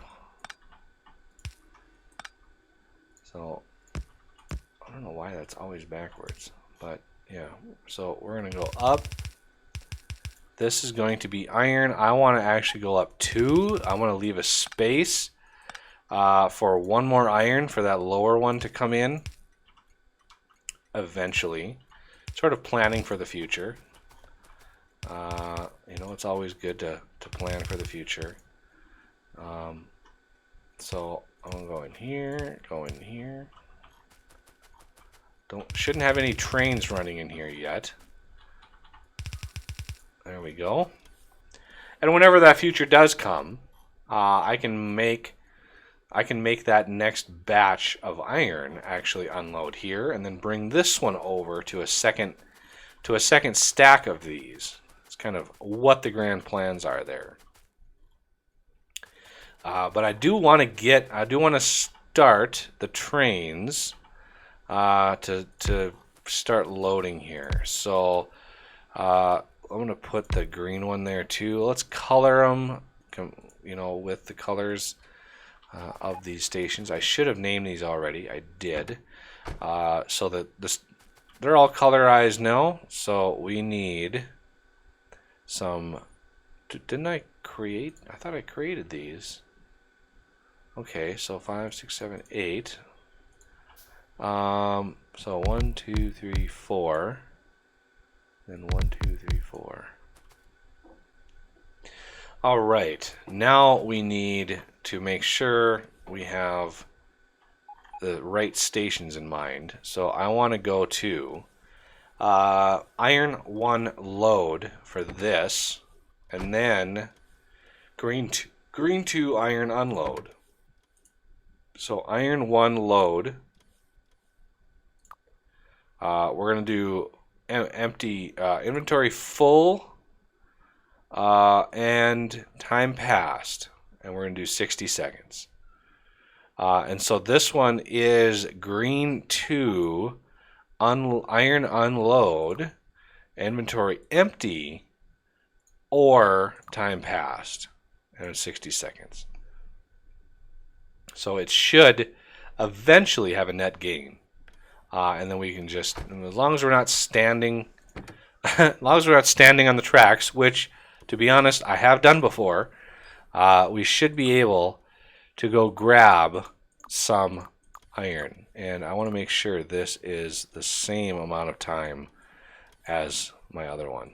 So you go gather me up some iron. Now, copper is a little trickier because we've already got a couple trains coming in here. But this is C copper plate 1. So we want C copper plate 1, inventory full or time passed, because there's multiple trains going in there. And this one is green 2 copper unload.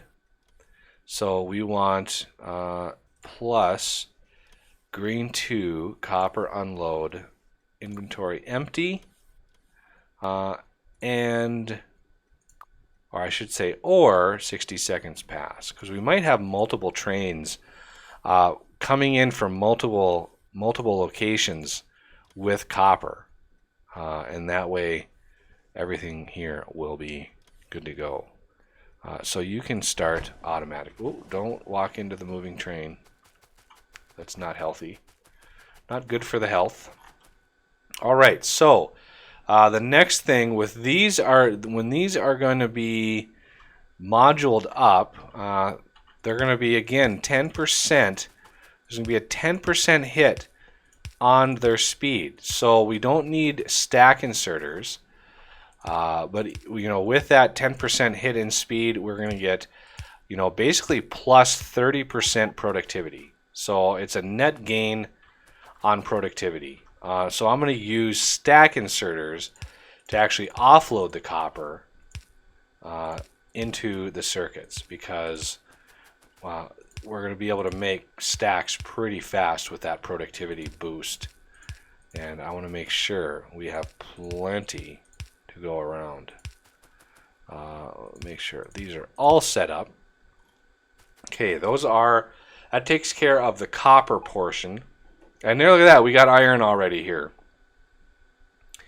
So power is an issue, because we can actually place it right along iron here and get some coverage going all along this. I'm going to give a little bit of space there, and then we can kind of double that up.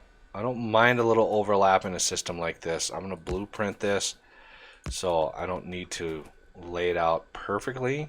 I know some people are probably irked by the non-optimal placement, but I'd rather it be symmetric than optimal.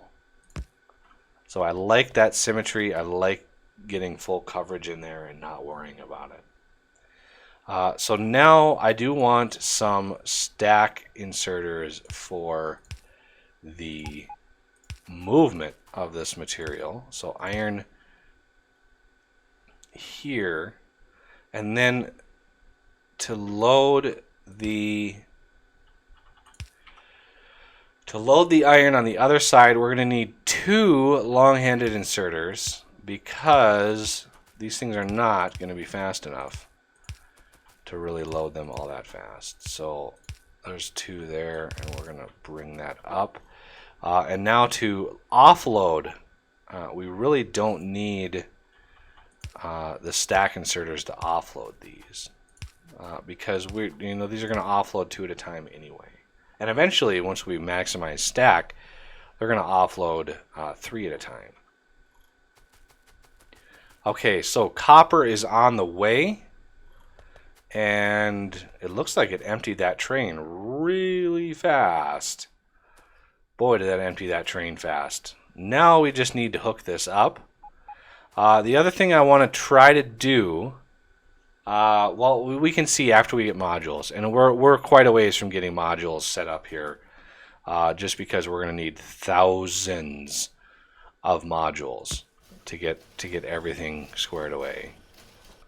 And we got 58 left of the blue and 18 left of the productivity, and I doubt they're going full speed due to the green circuits. Yeah.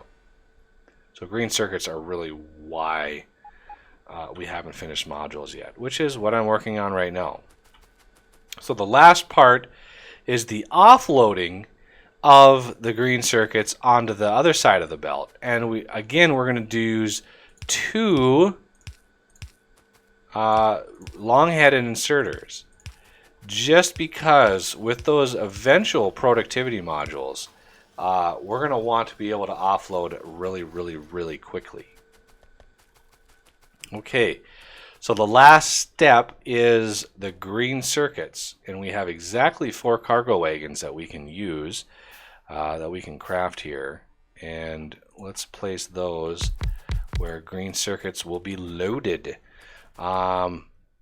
So if we want, we could cut in underneath this copper.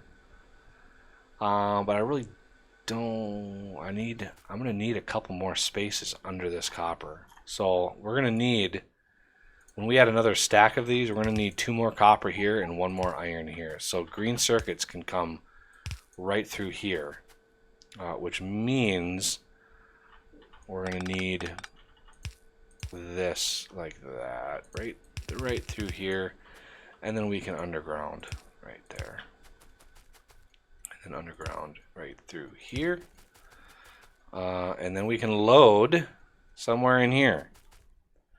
So maybe use our wooden ones. That seems relevant. And then we're going to make sure that these are all set up right. We'll probably have more coverage a little bit later. I just want to get this build done. We're kind of limited on time, so let's finish all these up. Let's actually walk away and then shift click. No. See, that's why I don't like standing too close, because if I try to shift click stuff, my bots just take it out of my inventory, and it doesn't. Yeah, see, it did it again. Standing too close. I probably have a bunch of bots trying to bring me stuff right now, because I do have them in my logistics system as a request. But let's go up here and put those in, and then let's make sure these come in. I can't clear those away, but eventually I'm going to have a second line coming in here, and that second line is going to supplement all of these and maybe even have more cars worth of green circuits. So yeah, we're going to want green circuits to come in. I'm just going to see if I can finish this off without too many hiccups. Any mistakes I'm going to have to correct at a different time. I also want these 3 and this 1 to be stack inserters. So now we are loading green circuits, and we are actually making them really fast. Honestly, we are making them really, really fast. Almost filling that belt up, which is more than I can say for this one over here. I mean, this one does pretty good, but again, iron is a problem. And this whole time while we've been doing this iron has been unloading, and again, we forgot, or I shouldn't say we, it's on me, forgot to recopy and paste the limit on all these chests since we are now finished constructing them. I need to redo all of these and get all of these set up as well, and get all of these squared away as well. So now these all should be plain old 1 row, good to go. And the reason I put a limit on there is because if it arrives at the other station and there's no limit, it's always going to be unloading completely the tracks or the cargo wagons. And if it unloads completely, then every time it arrives, it's going to completely empty the whole system, and there'll be no more for all the other trains that need to stop here and grab some. So I like to share. I want everybody to share. So what I was thinking is, with this setup, if I even added 1 more to this, it might even max that out. And I'm hoping. It looks like these are going fine. The real question is, once we get that productivity, it's definitely going to fill that up. So I want to break. Where do I want to break it? I want to break it right in here. And we're going to split it off and take these away.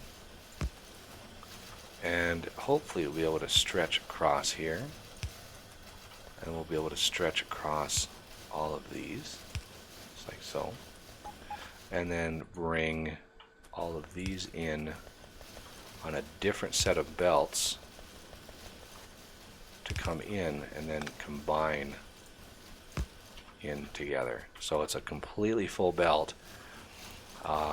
If we add another set down here, it would fill that belt up and keep that belt full. Right now, yes, there will be gaps. But one more set of these, or with the productivity modules. With all the productivity and speed, it might even fill that belt up with just this small setup, which would be perfect. Because we have a copper situation here. Yeah, like I said, we're going to be using a lot of copper. And I could actually combine these and get a little bit more even distribution. Because we're using the left side of the belt here and the right side of the belt here. So with this, we would actually get a little bit more even distribution between the two. Which, helps evenly unload all of those chests and stuff. So yeah, these are doing good. How is my copper situation down here? Well, we got lots stored. We got lots and lots stored. And we got lots stored in here as well. So I think copper is doing okay. We don't really need to mess with it right now. But that is our green setup.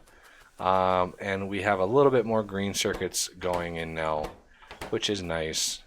It's going to take a while for this to max out. But I definitely want a second level of this. And I want to load these bottom two separately. So eventually we're going to have another one coming in, another belt of green coming in, and it's going to merge in right here and be able to load these bottom ones in separately. That way the train, when it leaves, won't be so lopsided, and we'll be able to load them much faster as well. And I could even add a loading side to this side as well if I really wanted to maximize everything. As we scale this whole process up, I could add a loading station on this side and two more of these setups and really maximize our throughput, because we got plenty of iron. We'll have iron aplenty. Copper is really the big unknown. We're really going to need a larger copper loading system, because we don't really have the ability to load more copper other than these 4 trains. We might be able to hit 5, but that would block this. So yeah, I'm probably going to try to loop it in, try to create a loop out here, and we're going to have to rearrange all of this, which is going to be tough. But that'll have to do it for this episode. And I thank you for watching, and I will see you next time.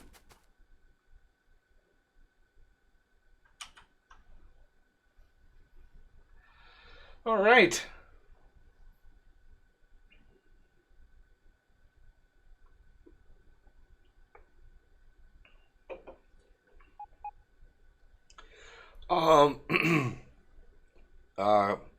Cavalin. The reason why I was placing ghosts, but I have to be far away because I have a personal roboport. And my personal roboport, if I place stuff and it's in range, one of my robots will take and place the material rather than some robot from my base doing it.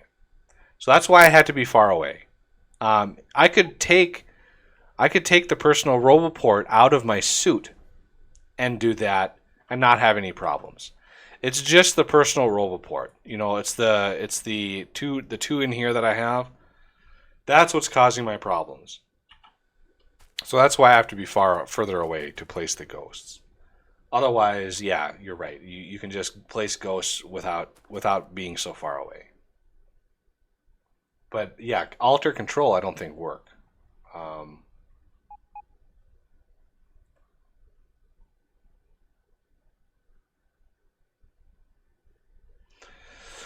All right.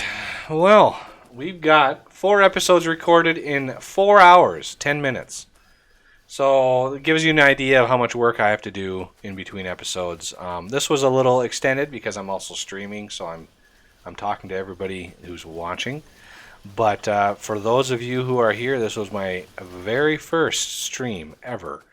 And so, yeah, that was quite the experience. I'm so ecstatic that it worked. First time. And really happy that everybody got a chance to come in here. But that'll have to do. I have some getting ready to do for a family dinner tonight. And so, yeah, I need to get ready for that. But later tonight, after the dinner and everything, probably pretty late, I'm going to be doing some more streaming and recording of 7 Days to Die. So if y'all are up late and you can't sleep and you need something to sort of tide you over, or maybe you're going to call in sick to work and you need something to watch. I don't know all the excuses. But later tonight, yeah, I'm going to be recording some 7 days and probably doing the same thing here, streaming, although I'm probably, as far as the streaming goes, going to lower the resolution so the system can keep up and I don't get the warnings that YouTube has given me for that. So I'm probably going to drop it down to 720p and keep the kilobits at 3K. So I'm doing 3 megasecond upload right now, and so far I haven't seen any major problems. So yeah, tonight get ready for some 7 days. My first venture in to Alpha 16. I am going to do some XML editing first, and so if you catch the early part of the stream, you'll be able to see my process of going through XML. I might even work once I'm set up in this new place and I've got a lot of videos uploaded and ready, and I've got several days of time to spend on something. I'm thinking about doing a little modding tool for 7 days, a little XML modding tool to help people who mod and want to keep their settings and stuff from version to version, where the tool would be able to go in to the XMLs and apply a set number of changes regardless of which version of the game you're playing. And the only upkeep for that would be to make sure when a new version does come out to make sure the thing is coded properly. But yeah, that's sort of a stretch goal. That's sort of a stretch goal of mine, to make sure I'm able to do that.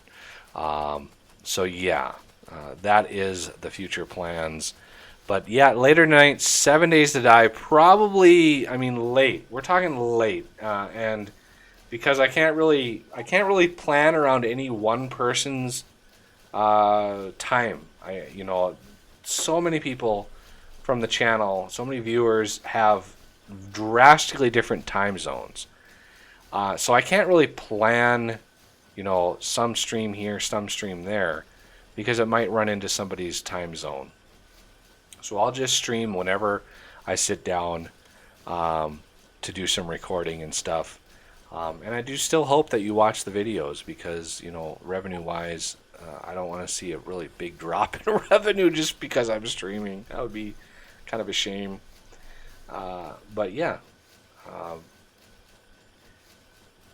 Before I go live, I'm not sure how to do that yet. Push notification. I think there should be like a bell icon next to the subscribe button that will notify you when I go live. Otherwise, I don't think there's really any way of notifying people before I go live.